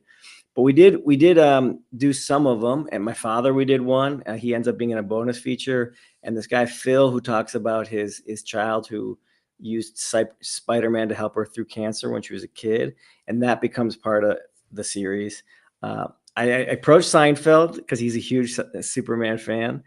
He declined. I approached Terrence Stamp. Do you know who Terrence Stamp is? Who he played in Superman? He played General Zod in Superman 2, which would be the evil villain, right? Yeah. And he went to India early in his career before he became Zod. And so I resonate with that because I've gone to India all the time and filmed docs there. And I thought, oh, this is a cool way for me to start using a villain from Star Wars to talk about transforming internal and maybe help us get into those topics. But I couldn't end up getting to him. Some, they don't always want to be in documentaries because we tell the truth. And who else did I approach? There's a congressman that lives here nearby here, Robert Garcia, and we didn't end up getting him in the film, but it does appear in the film. Like we didn't interview him. So Robert Garcia, when he got inaugurated into Congress, he's a congressman from, I think, Long Beach. And he put his hand on the Superman #1 instead of the Bible. Oh, that's cool. Yeah, that's how much it meant to him, because being an immigrant, and it's kind of an immigrant story in some ways, an alien or an immigrant that came here, and he really resonated with Superman and his morals and taking care of people and serving the people, and that's why he got into Congress. So he wanted to be sworn in on the Superman one. So that you see that and how much it means to certain people. This book and this character. Yeah, those are some of the fun celeb stories, but not so many in the film. But that's cool nonetheless. Yeah, Definitely. And the comic books mean different things to different people. I was a huge Spider-Man person growing up, and I think that's part of the reason I went on and became a paramedic, because with great power comes great responsibility. And so that was what resonated with me. And I've been back and forth. I'll catch up here and there, but I've not got like every issue since I was a child. And Kindle is a great thing. Now I don't need 10 million of them in my closet. Yes, you can just read them. Yes. But your Kindle won't be worth $4 million one day, Glenn. True. Valid point, but I'll still be married. Even though I would probably prefer the money, but she never watches the show, so we're okay. We're back. Say whatever you want. Yeah, that's amazing. With I tended to flip it in the series. Near the end of the series, I say, instead of with great power comes great responsibility, which it does with great. Not that everyone abides by that. A lot of people have great power and do not. So I like to flip it and say, with great responsibility, as the more responsibility you take for your life, true power starts to come with that. That's how I see it. Yeah. That's good. Wow. Yeah, that's very good. I've got reflecting back about, and yeah. Because like I said, it meant a lot to me growing up, and that was, once just raised in a single, mom home, and just every now and then getting a Slurpee and a comic book. So exactly. No, they teach us really good things. These superheroes give us great role models. I think that's the cool part.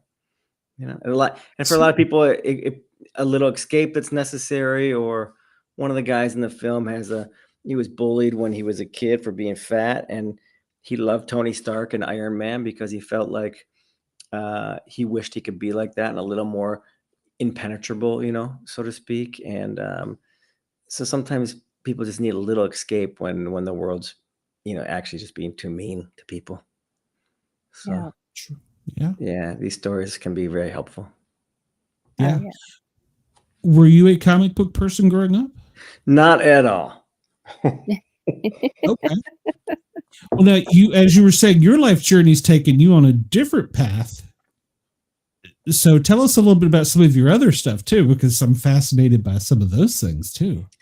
Yeah. So again, not a comic book fan, but I did love, like Lord of the Rings, and I love Star Wars, of course, and in the Superman movies. I just wasn't reading comics, but I definitely resonated with Yoda, right? And the Jedi and the Force, that I think had an impact on me, or maybe I was wired that way. And I picked up a Gandhi book when I was in 7th grade, the autobiography of Gandhi, and started reading that for some reason, cover to cover, and a Deepak Chopra book when I was 15. So I think part of me was wired for India pretty early on. And when I did get the chance, I just moved to LA, and I'm like, oh, I'm settling down in LA. And within 6 months, I was in India. So I was like, that didn't quite work. And I've been going to India pretty much every year since. But I met a wonderful teacher there and guru in the birthplace of yoga, Rishikesh. And after studying with him a long time, he said, hey, you want to go over, ride motorcycles over the highest road in the world at 18,000 feet through Indian Himalayas? Visit some temples. And he said it more profoundly than I just did, but I made myself say yes because I don't know how to ride a motorcycle. I thought they were, stupid and dangerous, and I would crash mopeds in India. And India is nuts for driving. It is so nuts. Yes. But I said yes, and we invited other people, and eventually thought, well, why don't we share this by filming it? And that became my first documentary. That was called The Highest Pass. And I was definitely, put through the ringer on that one in terms of facing my own death every day on the motorcycle and just, dealing with a first-time filmmaker, 21 days straight going through India with a huge crew. And it was crazy, but probably one of the most enlightening experiences of my life. Yeah. That's how it began. I want to be clear. You didn't know how to ride a motorcycle before that? I did not. I learned 2 weeks before, to be honest. Holy cow. And my guru, my teacher, had a prophecy that he would die in his late 20s in an accident. So it's great. Like, it's really sounds stupid. As Paul Reiser to drop celebrity names, because I told him about this once, and he said, you're either really brave or you're just really stupid. And I said, a little of both, I think a little bit of both. So yeah. And it makes for good cinema when, there's a prophecy of death and someone that doesn't know how to ride, you're on the edge of your seat. And a lot of people crash in our group. There's a lot of accidents in that film. It's on day 2, it was like, wow, I think this is falling apart. Like, we're not going to make it. Yeah. Oh my gosh. We get caught in the snow, and we get caught in, all this stuff, like carrying bikes over snow, altitude sickness, road killer traffic. It was a fascinating, very challenging film to make. I'm looking up like this because I look at the poster sometimes, but yeah. Yeah. Wow. I can't imagine just suddenly saying, okay, I'm going to do this and documenting it. Yeah, I probably should have learned how to ride a little earlier before. I had some time, but you put these things off. Yeah, especially if you really don't want to get on a motorcycle. Yeah. It was good. I didn't do it for the film. I didn't not learn because, for the film to be cool, because not learning means you could die. So that no film is worth that. It was more, what do you call it? Procrastination. Yeah. Yes. Was there a lot of fear? I mean, the adrenaline has to take over a lot of that, but how about the fear? Gosh, the absolutely. Altitude sickness, the snow, everything. Goodness. Absolutely. And understand, like, I train in a different way as well, meaning lots of meditation, lots of breath work, lots of wisdom, lots of time with my teacher, and lots of faith and trust. And yeah, and the key is like not to to not be afraid. It's just to have a little bit more love than fear. We describe it like a rocket. A rocket ship is taking off and it's slow at the beginning. But that's just a little more power than gravity, just a little bit. And that's what you need. Just a little more love, a little more faith in the fear. Don't expect, to have no fear is way beyond what you should expect. It's not going to happen. Of course, you're going to be afraid. Just muster a little bit more love and faith. So yeah, the nervous system was pretty shot. When you're 12 hours a day, I would confide in you that I would sometimes at lunch just go cry behind a rock. Like no reason I was crying. It's just how babies cry because they're overstimulated. So my body somatically would want to just get some stuff out. So I'm like, okay, I guess I'll just go shake and cry for 10 minutes, get that out and hop back on a bike, and that's how it was. I'm like, fine, let's do that. And then you're back in the game and, it's ride or die basically. Yeah. Probably like wrestling, professional wrestling, fight or die, man. Yeah. Well, they kept telling her she couldn't do it, and that's what pushed her on. Oh yeah. I was right? like, there was that movie, some $1 Million Baby. Yeah. I think that's kind of my story. My mom was like, you can't do that. You could never be a wrestler. I don't know what you're doing, and I did it. I went and I did it. I traveled all over and wrestled and could have gone on to WWE, but I didn't go that route. I was like, no, I'm not wrestling in a bikini. And so, yeah, I stayed behind and just wrestled the independent circuit and had a blast, but proved to Cool. my mom I could do it. Yeah. Absolutely. That's amazing. Yeah. I bring home my belts and show her. Like, I want this title. And was she happy for you? Like supportive at that point? Was she? Oh yeah. Oh yeah. that's Her and good. my dad would come to the shows and stuff and watch me. My dad would be out there going, "That's my daughter," and I'm like, "Dad, you can't tell people that." Like I have a persona here. I'm not your Right. daughter when I'm in the ring. Right. And what was the name? What was your name, Amanda, in the ring? I was Siren, Syren. Oh, Siren. Cool. Any reason for that? No, not really. It was All right. just kind of came to me, and I used the music Thunder Kiss 65 by White Zombie, and it has the siren go off in the there you middle go. of it. So it was fun. And do you have reddish hair? Maybe why siren? Like a red siren going. Yeah. Uh-huh. I got the red hair too. For those that can't. Yeah. For those that are just listening, I have red hair and blue eyes. So Yeah. ginger. I have And she hazel eyes.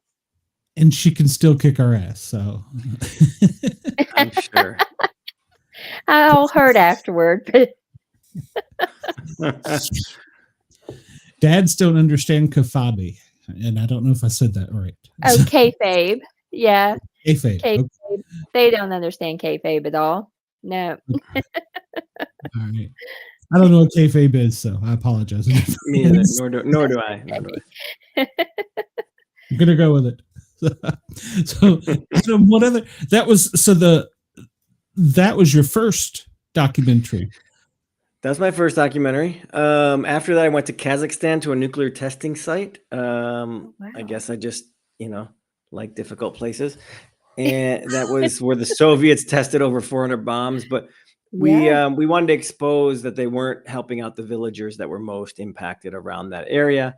And the villagers themselves are amazing. They really take care of each other. It's a difficult situation. The radiation gets in the water, the food, genetics, tough place to be, but amazing crew that we went with.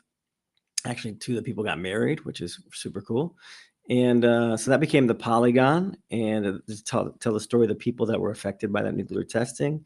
Then I did a film. I'll jump around a little. A film called Heal, which is a #1 bestseller on iTunes. It was on Netflix. Now it's on Prime, and that's all about the the power within to heal and a lot of alternative healing, but not denying Western healing. It's just saying, let's expand the idea of healing and say there's an emotional aspect, there's a laughing aspect, there's a purpose in life aspect, stress reduction aspect. Like let's look at it and open up the possibility for something a little more miraculous than what the white coat might tell you.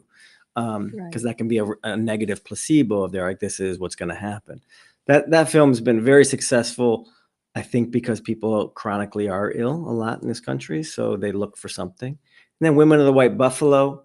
We went to the Native American reservation in Pine Ridge with the Lakota people to tell the story of the genocide, really, of Native Americans and how it basically continues today with the murder and missing Indigenous women, but how the matriarch there, I always try to focus on maybe a tough situation, but who's empowering. So in Kazakhstan, it's the villagers empowering. With Women of the White Buffalo, it's the women of the tribes that are empowering themselves and saying, we need to rise up again and teach our kids our connection with the earth and that the feminine is strong here.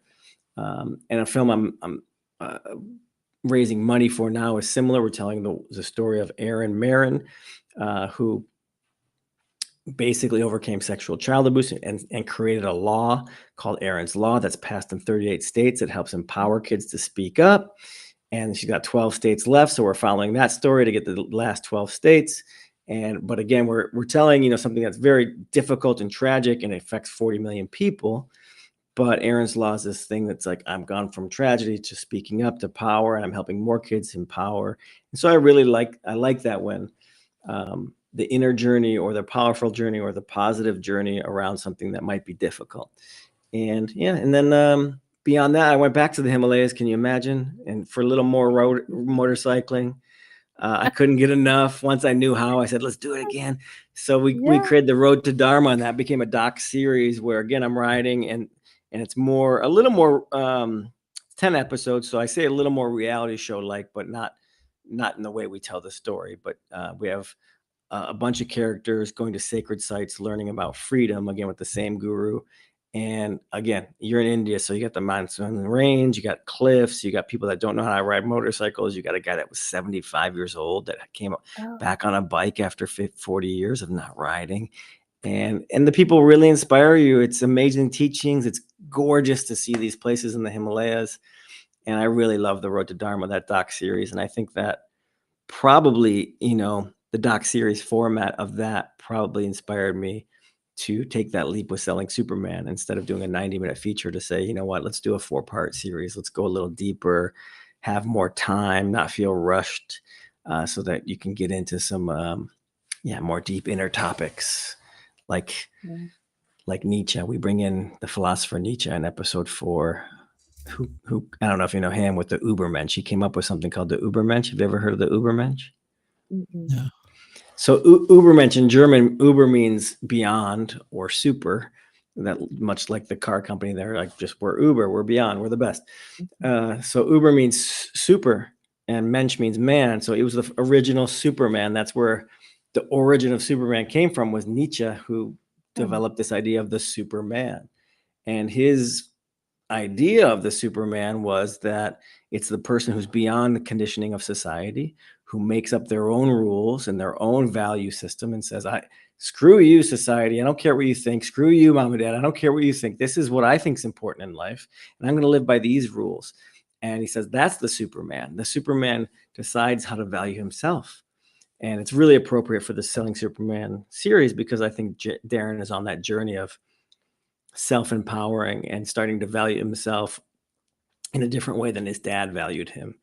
So that's how that's how I tie in philosophy and all of India and all this stuff into comic books somehow. Wow. It's a great journey, though. Just summed up my life in 5 minutes. There you go. Yeah, that's Well, quite a life, Adam. I'm out of breath. I'm sure. but you haven't summed it all up, because you still have some paranormal to talk about now. Sure. How paranormal is paranormal? Like, what's the scale here? Anything unnormal. Anything unnormal? Yeah. I mean, it could be anything from Bigfoot to a ghost to UFO. Man in Black. I mean, yeah, it could be anything. All right, I'll give you this one. and as I mentioned, there is some footage in Selling Superman where there is a UFO. So I might release that in the next week or so.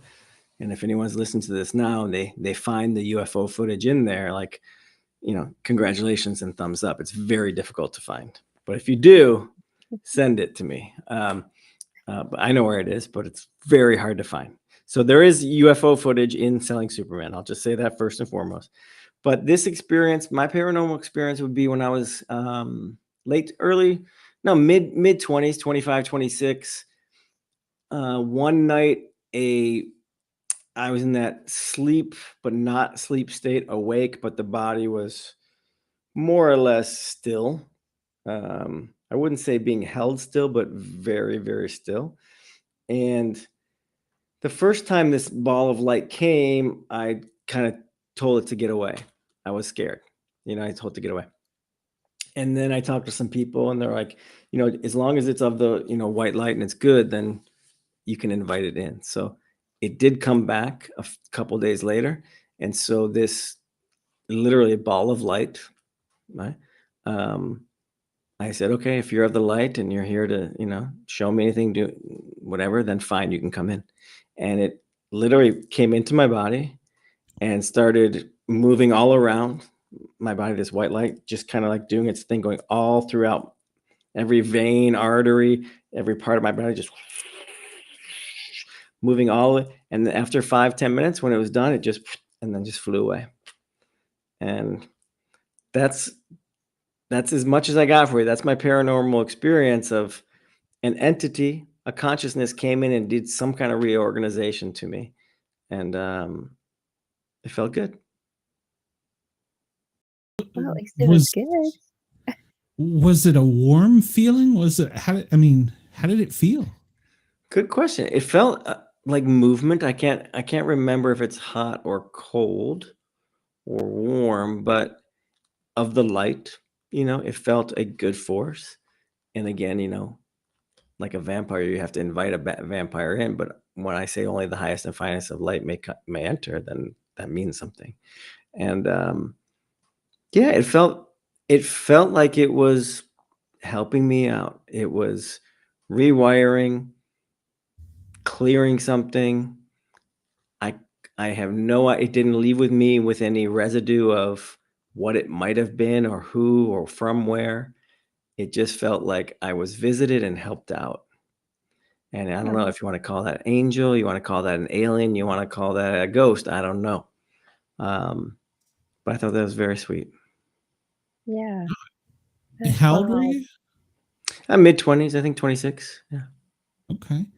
So you had already just started down your path of enlightenment towards things. So absolutely. No, yeah, I've been meditating for at least 8 years at that point and been to Buddhist monasteries and taken, I trained somewhat. Yeah. But I had not been to India yet. But you were open to, you were open to the white light, the positive energy. Yeah. So yeah, absolutely. That's interesting. That's fascinating. Especially that didn't like leave you a data dump, like Kilroy was here or something. I mean, I'm being facetious, but some kind of, Yeah, no data dump. Yeah, that's interesting. Yeah, no data dump. No, like, here are the plans for the ship, and you need to build it. Go build the Integratron, kind of thing. The Integratron out there in Joshua Tree Desert. That's awesome. Those are my friends out there. I love them. So I visit them pretty often. They're so nice. But yeah, I'll just say this. I have no doubt there's, aliens out there. I mean, it would be crazy if there isn't. It'd be crazy if there isn't. That's for sure. Bigfoot, who knows? But aliens, no problem. I'm trying to think if there's any other. I've seen what I would call an unidentified flying object when we were up in, Mount Adams in Washington. There's quite a lot of paranormal activity up there. Mm-hmm. And we were up there at a certain guy has this land where people go and just watch from his land, and definitely saw some lights moving in a way and speed that could not be of ours. So, that makes sense, right? Absolutely. Yeah. I mean, mathematically, I think it would you'd be naive to not think this just from the little part of the universe galaxy that we know about. I mean, Yeah. you'd be naive to think that. Chris asked, did the time that it was inside you seem as a normal 10 minutes? Would you feel it, or did it seem longer or shorter? Did it follow you up, or did you ever feel out of control? That's a good question. Time felt pretty normal, I would say, but out of control, I was definitely I definitely couldn't move per se. If I remember correctly, it was okay, it's in me, it's doing my thing. I had to surrender and let go of the control of my body and let it do its thing. So there wasn't out of controlness in that way, but never felt scary, never felt bad. Just felt fascinating, to be honest. Like, what is going on? What is this? And It makes me wonder if someone was like visiting you who loved you yeah, who knows? and wanted you to feel loved, Yeah, it could be. you know. Yeah. Could be a grandparent or somebody, or Hmm. it could be myself from the future that wanted to come and remind me of something. It could be a guru Yeah. with power coming in there to just, tweak me a little to get ready for the rest of my life. I don't know. Yeah. Mystery. Something. Mystery. Having a relationship with mystery to me is pretty important. As much as I like to, control things and have it my way, it's important to have a little relationship to mystery and the unknown, because life's just a little bit crazy, as you guys know. Oh, yeah. I think about it a lot, like what a tiny speck of dust the Earth is in this huge universe, you know, and you think about how small you are on that speck that is Earth. And yeah, it's crazy to think about. Always remember, with just one finger, you have the power to change the flow of the Mississippi River. Think about that. With one finger, you can dip your finger in there and it will go around your finger. So you still have great power. Yeah. This is cool. You do have great power. Absolutely. Yeah. But you sure as hell can't stop water from getting to the ocean. That's one thing for you. No. Right. No, you can just move it with your finger. You can move. It's going there. The water's going to the ocean. We're going home eventually. So. And if you jump in, it's going to take you with it. So. Oh yeah. There you go. Chris says you don't give yourself enough credit for having a good paranormal story, Adam. Yeah, that's really good. That is. Thanks. No, I'm happy it's a good one, not a bad one. And I'm happy I was given advice to say, you can talk to these entities, and if it's of the light, you can work with it. So I got some good advice back then from some people. Yeah. Absolutely. Now, has that helped you along your journey? That experience? Yeah, that one experience. Yeah, sure. Why not? Absolutely. I can't put a finger on the information or what it did or what it prepared me for, but I kind of look at it like, all right, in the highest pass, we're up in this area called Ladakh, and we visit an oracle. So this woman is an oracle, and so she basically channels spirit, and the Dalai Lama has his own oracle, and a lot of these people have oracles. It's not such a weird thing in their world. It's an advisor who happens like a shaman, So we visit this oracle, 10 of us in this room, and she goes into her trance and she's drumming, and somebody asks about, oh, am I going to be married or whatever? And she's like, I don't answer such questions of the mind, like, okay. And I had already, devised, in my head, like, okay, I don't think I have a question as much as what would best serve my evolution right now? Okay, just you tell me what I might need to hear. It's like, even at me asking a question, how about you just let me know what might help me the best? Let's go with that. And I think that's kind of a nice philosophy in general for life, is like, all right, well, what's going to help me the best right now? And sometimes we don't know what's going to help us the best, and it might be adversity, but we just go with it. So who knows if that, that entity, that's kind of how I see it, is it probably showed me whatever I needed to see at the time. Maybe, as Chris was saying, a good experience, maybe prepped me to be a little more open to those things, or who knows, but somehow each little step you look back and you're like, oh, it all got me here, right? It all got me here. Yeah. These are all steps. Just little stepping stones. So what's next on your journeys? Because goodness, you've done so much. Thank you. Like the Aaron's Law film that I mentioned, if you go to aaronslawfilm.com, you can see the trailer for that one. We're raising money for that one. And but it's a really good cause. I mean, just really is like help. There's just way too much child sex abuse. I didn't realize it, but there really is. I'm not directing that one. I'm executive producing it. And we brought in an amazing female director, Moa Eisern, to do that one. So that I'm very excited about that one. And whenever I talk about it, I get quite emotional. And when I talk about their friends, I can't believe some of my friends that then come forward and say, yeah, it happened to me. Guys, gals, a lot of people that haven't talked about it. So that's out there. It's something that's happening. And I think we can have a positive impact through some film. So I'm very happy about that one.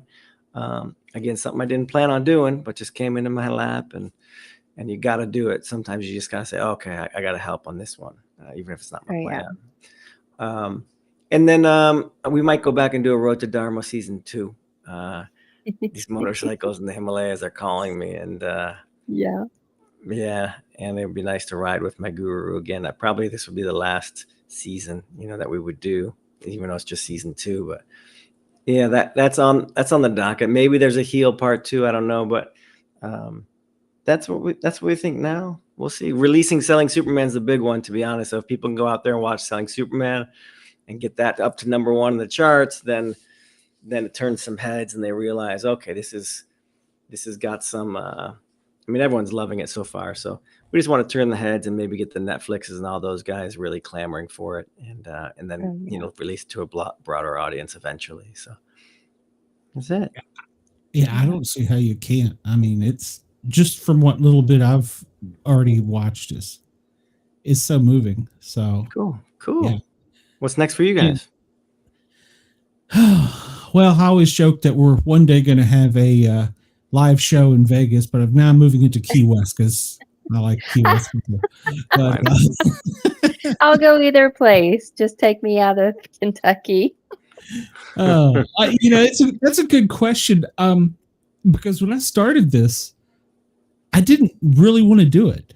And I know that sounds weird, but my wife kind of pushed me because I was a retired paramedic firefighter injured on the job. And she was tired of seeing me sitting at home do nothing. And she says, well, you've got a big mouth. So she pushed me towards doing this. And the paranormal interest, of course, I'm interested in Bigfoot and ET and those type of things. But what got me was during my injury on duty, there was a voice in my head that I have not figured out what or whom it was that tried to tell me, apparently I'm not very bright, not to get injured. So that's what started that journey. But I don't know. Like you, it's kind of each day is something new. And even tonight, for instance, my original 2 guests, for whatever reason, were busy, flaked out, whatever. But I think there was a reason I had you and Thomas on. Yeah. I don't know. And because I debated on sending you the message because I'm like, well, he did say sooner, but I was like, this is kind of soon. It's perfect. I mean, the series just came out. So from that aspect of it, it's just perfect. And I'm available. So that's great. Was the voice, I mean, did it have a specific voice? Do you know who it was? Was it part of you? What do you think? I want to say it was a part of me, but I couldn't tell you if it was a male or female. I was attacked on duty by a pit bull. And the voice said, don't get bit.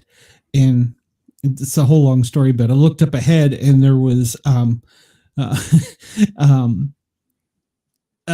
of chihuahuas. I got steel toe boots. I can kick them. I just data clear. Next step, being a big brave man. Like you said, just march forward, And then this next time it screamed like 2 steps later, don't get bit. And I'm thinking, okay, what the hell? Now at this point I'm arguing with myself, and that's when I got bit. But after the attack, I mean, time went into slow motion during the attack, but after the attack, and I'm looking at my hand going, well, that kind of sucks. The voice in my head said, it'll be okay. Everything will be okay. And it's only going, said two things. It's only going to hurt for a little while, which was true. And it'll all be okay. So, I don't know. And, even as my journey as a paramedic, I started in rural East Tennessee, and I went to work in a county where I probably had no business working because I was the only paramedic in the county, and I was so green, the stuff holding my patch on was still drying, my paramedic patch. And I had a cardiac save. First cardiac arrest, I had a save. So I feel like I was supposed to be there. Cool. And then I went to another county where all the paramedics were much more knowledgeable than me, and I ran the craziest calls and had some great success. That as a young paramedic, looking back, what the hell was I doing? I didn't even know what I was doing. But so I always have known, and then something took me to Atlanta, Georgia. Still haven't figured that one out. But no, there was a cardiac arrest save there that I was instrumental in. But everywhere I've been, I feel like there's been a reason. But I don't know why I got taken offline, so to speak. And so that's my journey, trying to figure it all out. And I don't know, it's kind of crazy. So if you're bored and want to do a film on me, I'm more I can tell you more. Rarely bored. Thank you for that. You probably wouldn't sell maybe one or two DVDs, but hey. Well, who knows? You tell it the right way. Most people go through challenges, and it is quite incredible, right? And experiences like you've been through, like I think we all have interesting lives in that way. But just know, making a film, just like Darren, who's in it, like you'll see the way it opens is he doesn't want to be in the film anymore. It's not always the most fun thing to have your life exposed out there for the world. And so it can be a tough thing making a film. I don't mind so much, but not everybody wants it all out there, Oh, I admit it was challenging for me because as time went on with having shows and stuff and interviewing guests, little pieces of me slip out. And of course my regular guests go like, oh, there he goes with the dog story again. But it was a challenge. And I think it was also PTSD is a real thing. Yeah. For people that don't believe in it, it's a real thing. And it opened my eyes to that. And I like to now, anyone that has a story with PTSD or something, bring them on, come talk to me. I want to hear your story. I want to hear, how you dealt with it. So I'm fascinated by that aspect. Beautiful. No, absolutely. I mean, and there's elements of that in Superman, because it doesn't always have to be in a singular event. It can be a prolonged event over time, right? Any abnormal kind of reaction to normal response over time can create PTSD. So if the partner you're with is abnormally reacting crazily to certain things, or as a perfectionist, and you as a kid have to adapt to that becomes PTSD, but on a prolonged level. It can happen in relationships. It can happen, father-son. It can happen in a lot of ways. So PTSD, I just want to reflect, absolutely is so real. Absolutely. And I want to circle back, talking about the sexual abuse. I had another show I did was kind of public safety oriented. I still do it occasionally. I had a military guy come on, and we were talking about PTSD. Out of nowhere, he opens up and starts telling me about stories of when he was in boot camp and was sodomized. Jeez. And now he's been to Congress and spoke out. He said that nobody knows about this, that it's a normal thing in the military. Wow. And him and his wife are also, they direct movies and films and such, but he just kind of opened up about it. And I was stunned because I had never thought about that. But when he started talking about the percentages and the numbers, how many female versus males there are in the military with just the numbers they release, I was like, that's a lot of people. Yeah. Yeah. And I never realized it. So, yeah, victims of sexual crimes, sexual abuse. I mean, Way too many. it's a real thing too. Yeah. Yeah, way too many. Yeah. 44, they say 42 million current adults were sexually abused as children. Oh my gosh.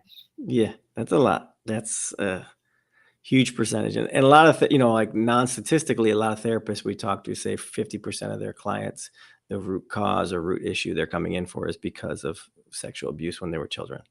So, the costs of it really extend beyond even, the PTSD of it. It goes into like, okay, mental health issues or economic issues or just struggles that cost us as a society a lot, cost the person a lot. And so, that's part of healthcare, is trying to nip that in the bud before it happens and have people speak out. So it's all part of making this make America healthy again, to not take Robert F. Kennedy's. I don't know if he's trademarked it yet, but yeah, make America healthy. I didn't mean to go political. I just meant real. It's just a nice saying, actually. Let's get more healthy again. Yeah, it is. It is. Hey, get that red food dye out of my grandkids' fruit loops. We don't need that. So yeah, I'm all for that.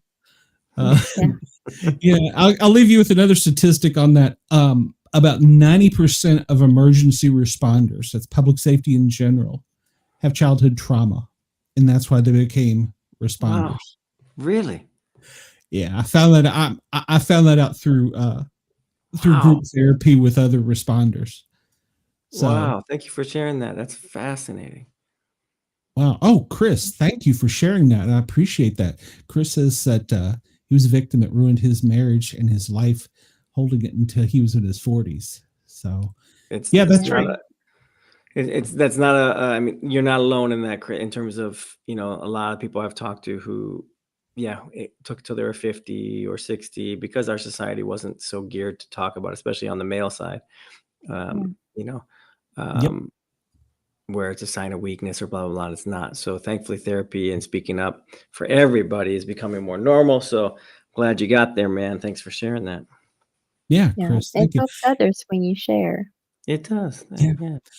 And I know Chris had read one of my guest's book, and that he had made a comment in the past. I kind of remember, Chris, that changed his life, the book. So that's awesome. That's awesome. All right. Adam, I don't want to take up all of your time. I'm fascinated by your story. And also Thomas says that he was glad to be here and it was a blast. So we welcome him back. I would welcome you back. And if you want to release your UFO stuff on one of our shows, I'd be more than glad to. I'll let you know when I have it. I think that is so cool. Awesome. Now with the who knows what the government's going to tell us? That one landed on the White House lawn and went in and shook their hand. Who knows? Absolutely. I'll let you know when I hopefully in the next week I'll release the footage. But again, for those that are watching now, they can try and find it. That's a kind of nice, fun Easter egg. Yeah, I'm going to go try to find it for sure. Oh my gosh. Well, some of my fans of the show will definitely now go try and find it. I've already sent you a friend request on Facebook, Adam, so I'll let you know if I see it. She stalked you before me. Goodness gracious. It worries me sometimes. That's what you're supposed to do. I'm on it when it comes to Facebook. I'm on it. Yeah, you got it. I'm a little behind on this technology stuff, but yeah, I'll send you one too. I'll have to find out where she found all the stuff from. So Amanda Zimmerman, we got you right there. Yep, that's me. All right. All right. So for our radio listening audience, tell everybody where they can go and find it, and anything else you want to plug. Sure. I mean, that's really the main plug, sellingsuperman.com. Sellingsuperman.com. It links you to Apple, to Amazon, where you can buy it there, to Google Play. Or if you go to those platforms and put in Selling Superman, it will come up. It's a 4-part doc series. You can buy the whole season pass, for $11.99, or you can actually just buy one episode, so that jump into one episode and you're like, let me check it out first. and I promise you'll be hooked after one episode and want to keep going. So I appreciate you guys having me on. I appreciate people going to watch the doc series. It definitely helps when the indie docs go up in the charts, then people watch and listen. So we definitely love people to jump on it now. So thank you. Well, I'm so bored with regular TV. So Right. my only guilty pleasure in regular TV is CBS's Big Brother in the summer. That's just because I get to spy through people on a camera. So Cool. Adam, thank you so much. I appreciate your time. I'm so glad you took some time out of this evening for us. It was great in so many ways. Likewise. So thank you. Yeah. You Thanks for sharing that statistic. Thanks for being a first responder, firefighter. Is that what you said? Firefighter, paramedic. Yeah. Yes. Firefighter. Thanks for doing that and sharing your stories about the PTSD and therapy and all that good stuff. I appreciate that. Yeah. It's a real thing. I didn't believe it until it happened, but it's a real thing. Yeah. So, Adam, have a great night, and I hope that we see you again. I really do. I've enjoyed this. Likewise, man. Thanks, Amanda. Yes. Thanks, Adam. Nice see you soon, Adam. Right, bye-bye. Bye. What a great show. Oh my gosh, they were amazing. Yes, they were. This was an amazing show. And it's funny, I spend so much time putting a show together, whether it's one like this where I throw together at the last minute or whether I'm searching for guests or whatever. But this one meant so much to me. It really did. Yeah. It really did. So Chris says, I think that is part of the reason why you were meant to go into the business, Glenn. Otherwise, I never would have found you and these wonderful co-hosts and guests. Well, I would not have met these wonderful co-hosts and ladies that I have in my life, and they've certainly changed my life. So yes, I think everything happens for a reason. So everybody at WDJY, WRFN, please come over to YouTube and find us under the Sport Cat shows, the Paranormal Guyz, 3 words with a Z, and like, share, and subscribe. So Chris will get off my back for one, but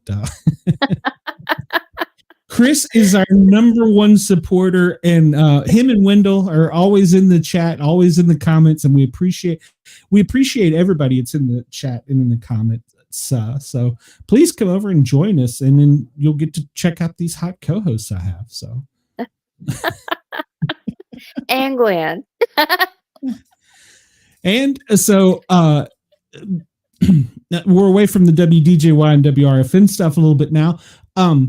Monday, do you think yes, Chris is subscribed now, please. Monday, do you think you and Shay will be able to get a show? Fingers crossed, nothing comes up. Okay. And we will be on here with 2 broke witches. Life happens. Yes. So it is what it is. People get sick, there's childcare issues, and there's life. So there's always something. But fingers crossed, we're on here Monday night with 2 broke witches. And we have some pretty cool stuff to talk about when we get back. So, yeah. And I have a feeling Thomas is somehow going to become involved in this because he was such a great guest. So yes. Yeah. We'll definitely have to chat with Thomas and see what we can do maybe down in Tennessee too, because right now we're mainly focusing on Kentucky. We're getting ready to look into like our family stories and our family history. Shay and I are. We both have some stories on each side of our families. So we want to talk about that a little bit and different things around Kentucky that people have seen and are aware of. Okay. Well, like I didn't know about the recent Mothman, so yeah, that's kind of cool. Yeah, that was really cool. And Shay knows a little bit more about that because that's in her town. Okay. So yeah, we have some different things we want to do, a few leads on places to investigate. We're waiting to hear back from people about those places. It takes a while to get this set up. I wasn't expecting that. So we've had a little bit of a setback on our locations and actually getting in to do investigations at some different places. But we do have a few places that we've contacted trying to get into. So we're just waiting to hear back. Cool. Well, and as I told you two ladies, there's a lot that goes on to a show that you don't realize until you see the sausage being made. So yeah, Yes. so it's Yeah. a little bit more in depth, but we'll get it. I'm not concerned about that show one bit. So I No, think we have a y'all lot will of be people great. who really enjoy it so far, and we have a lot of We do. followers on Facebook, on our Facebook page, and it's going really well so far. Yeah, yeah, and of course, coming up in January, we're going to try and go over to Pennsylvania and Pennsylvania. Why did that come out? To good Lord, Alabama. How did Pennsylvania come out when I was thinking about Alabama?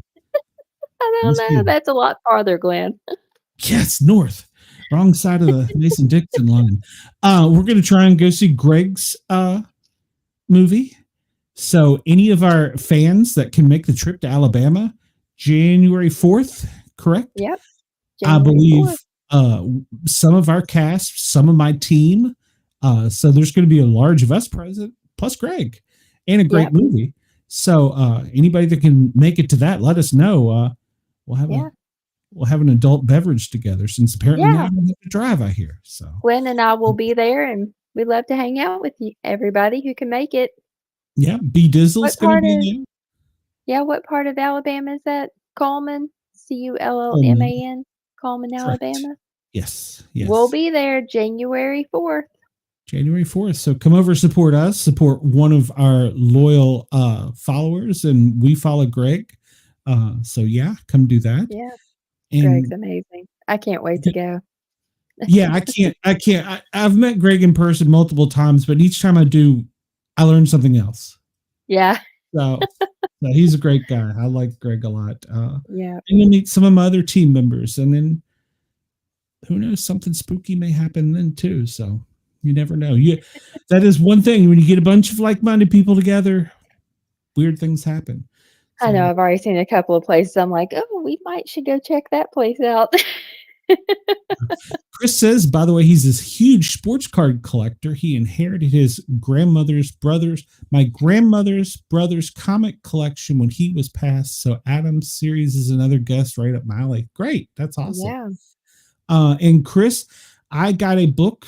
My wife sent me a picture of it in the mail from an author that he was going to be on, but we rescheduled it, where he talks about the sports gods are real.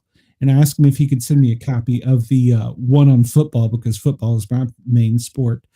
So it came. I will read that when I get home. I've got a stack of books to read already, but I'm taking a class right now. Good Lord. Oh gosh. Yeah, and it involves algebra. But that's another. Oh, I have to do algebra every day. It sucks. That's my job. Okay, well, I'm gonna send you the questions so you can give me how to figure out how to do the answer, because I don't know what X and R equals. I don't have to deal with the Z X's and and- R's. I have to transpose prescriptions. I So don't like your know. glasses, they can be in plus or minus seal form, and I can transpose those with You algebra can and read English. doctor's handwriting too, so that's a Yes. language in its own. Yes, it is. It So, really is. Yeah. um, Chris, I love sports too. It's funny, I was a wrestler, but I don't watch wrestling. I watch every other sport practically, but wrestling. she's a Saints fan.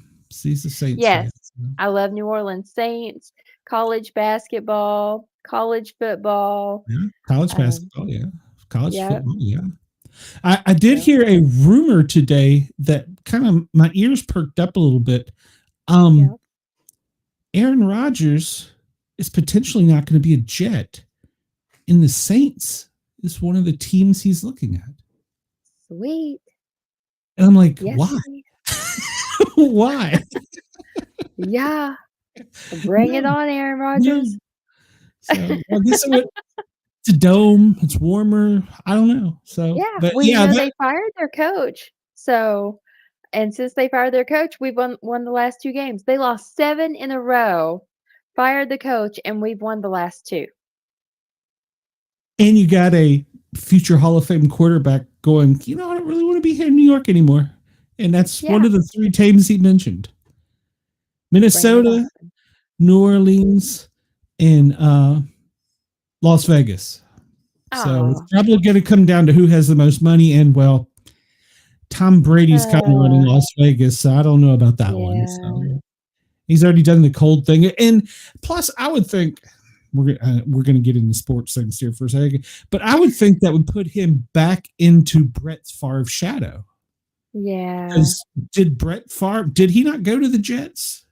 Did he not spend some time with the Jets? I know he went to Minnesota Um, and finished out his career, but he spent so much of his time in Brett Favre's shadow. I would think that would be a huge turnoff. I don't want to go there. I don't want to be associated. I want to be my own yeah, man. he was traded in 2008 to the Jets, where Yeah. he played 1 year Yep. and then spent his final 2 seasons with the Vikings. Yeah.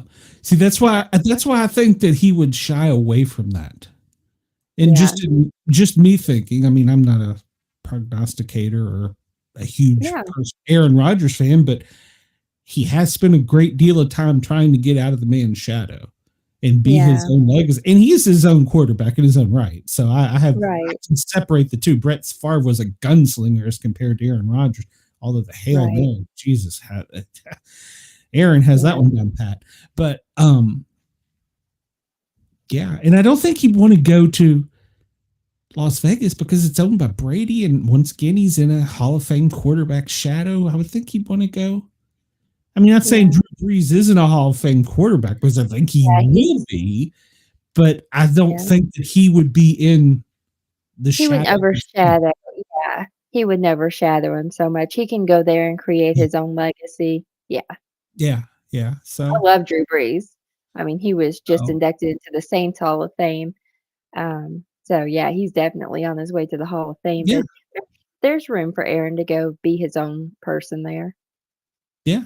And who knows if they get I don't think they're going to get Belichick. I think he's going to the Cowboys. Yeah. And I hope he does. And I hope he fails. Yeah. He's old. He's old. Go be a Cowboy. Don't fail. Yeah. We'll just. And your husband's team got taken out by Buffalo this weekend, and I missed it. Yeah. I missed it. The greatest game of the season so far, and I missed it. So, Aaron says, or Chris says, Aaron is a sore subject for him because he's a Bears fan. Well, I'm a UK basketball fan, so we can't even talk about Duke. Sorry. Yeah. I love the kids when Kentucky's doing good in football. I'm like, they have a football team? Is it a basketball team? Oh. I know, we're so known for basketball. Our legacy goes so far back with basketball. Everybody's like, wait, football? Kentucky? What? Yeah. And then we got a pretty decent football coach, and we kind of went up a little bit, and they're like, okay, they can play football. We had season tickets a few years ago. We got football season tickets and went to all the games. It was a blast. I've been to a couple of UT games. I've went more as a paramedic, and I'll never do that again. But it was always fun. Yeah, it's the college. I've been to the pro games multiple times. Well, I won't say multiple, but quite a few times. But the college games are just so much more energy. Oh, yeah, I love it. So, yeah, I do too. We're going to my son's college football games right now, so we don't get to go to UK's games, but it's he's going to a little bit smaller school, just Eastern Kentucky University, so it's still fun to go watch him march. Has he injured himself recently? Well, he does have to have the surgery on his arm. I knew that. Yeah. So he's taking it pretty easy. He was sick the past few days. He partied too hard this past weekend. Oh, he didn't tell Mama that, did he? Oh, yeah. The police had to take him to the ER. Yeah, he partied way too hard this past weekend. It's a party foul when the paramedics show up. So yeah, he actually yelled for help. It was so bad. Okay, I won't ask you to tell it on the show. But. Yeah, they took him in the school ambulance to the ER and made him pee before he could leave. They threatened to use the catheter. He was like, no. He was like, "Mom, I'll never do that again." He's just saying that. So Chris says Tim Couch from Kentucky was the number one pick at quarterback. Didn't Oh, work out great, but pro money still spins. no. He was so overrated. And I'm a fan. He was so overrated, it wasn't funny. Heath Schuler. Heath Schuler. So yeah. So, yeah. All right. Well, Amanda, we could probably talk all night. I know you need to get to bed because you got to work, and I have a radio show to record for tomorrow. If any of the loyal fans and listeners want to tune in, they can go to the Thin Line Rock Station between noon and 2 Eastern Time, and they will hear me playing some records, saying a bunch of stupid stuff. Come over there and hang out and support the Thin Line Rock Station. Very great cause. Also for mental health and first responders and military. So it's a good thing to do. But next week, who do we got? Well, I don't know what we're doing for Saturday. I haven't figured out Cheyenne's schedule yet. So I don't know if she's doing the Misfits, if I'm doing the Misfits. There's going to be a Misfits show, but what it'll be, hell, I don't know. Let's see. Next week, okay, we have an intuitive life coach. And then we have another lady that's coming on to speak about autism in children. So next week's going to be another good show. Yeah. So, Awesome. and everybody, thank you, Chris. A lot goes into these. People have no idea. Like, I'll probably spend 2 hours editing the audio just for WRFN and WDJY. Because for some reason I can't play audio now before and after. I have to insert it and have to edit it, and but it is what it is. It's a labor of love. I love it. And I really appreciate the fans. So if you want to buy me a Mountain Dew, anybody, please, by all means. Mom's got me jacked up on cookies. You can keep me jacked up on Mountain Dew. You're gonna come out like a spider monkey. God, it's going to be an ugly crash. Ross and I didn't plug them tonight. Ross, I appreciate you at Yerg's Radio. Everybody go over there and check out his shows if you're into politics. He does one up the middle, which I think is up one way, then the other, and then back. I don't know what the hell he does. It's politics. I don't do politics. Go over there and check out his stuff, and he always replays our shows. You can catch some of our old shows on there, too, on replay. And he's also carrying the Two Broke Witches. And, of course, Rainbow Radio. I don't know all of their shows and their schedule, being that's just a new project he started. So support that. Both good causes. And, I mean, don't tell Ross that I think he's a good guy or anything. I don't want him to get a big head. So we keep it a secret. He's awesome. Yeah, we love him. But, he's sometimes he's a blowhard. So... And I mean that with love, Ross, because you'll hear this back on replay and go, what the hell did you just say? So, everybody, thanks for tuning in. We appreciate it. I don't have any outro music, so we're just going to wave goodbye, and I'm going to figure out a button over here to push that says goodbye somehow. And it's not that button, I can tell you that. I should have figured that out the first time. Thank you, everybody, for tuning in and checking us out, and please thumbs up. I know the YouTube people get tired of saying it, but it does help the algorithm, and we appreciate it. But yeah, we will catch everybody Saturday, and then we'll see you on Monday. So bye, y'all. until then, bye everybody. Thanks for watching.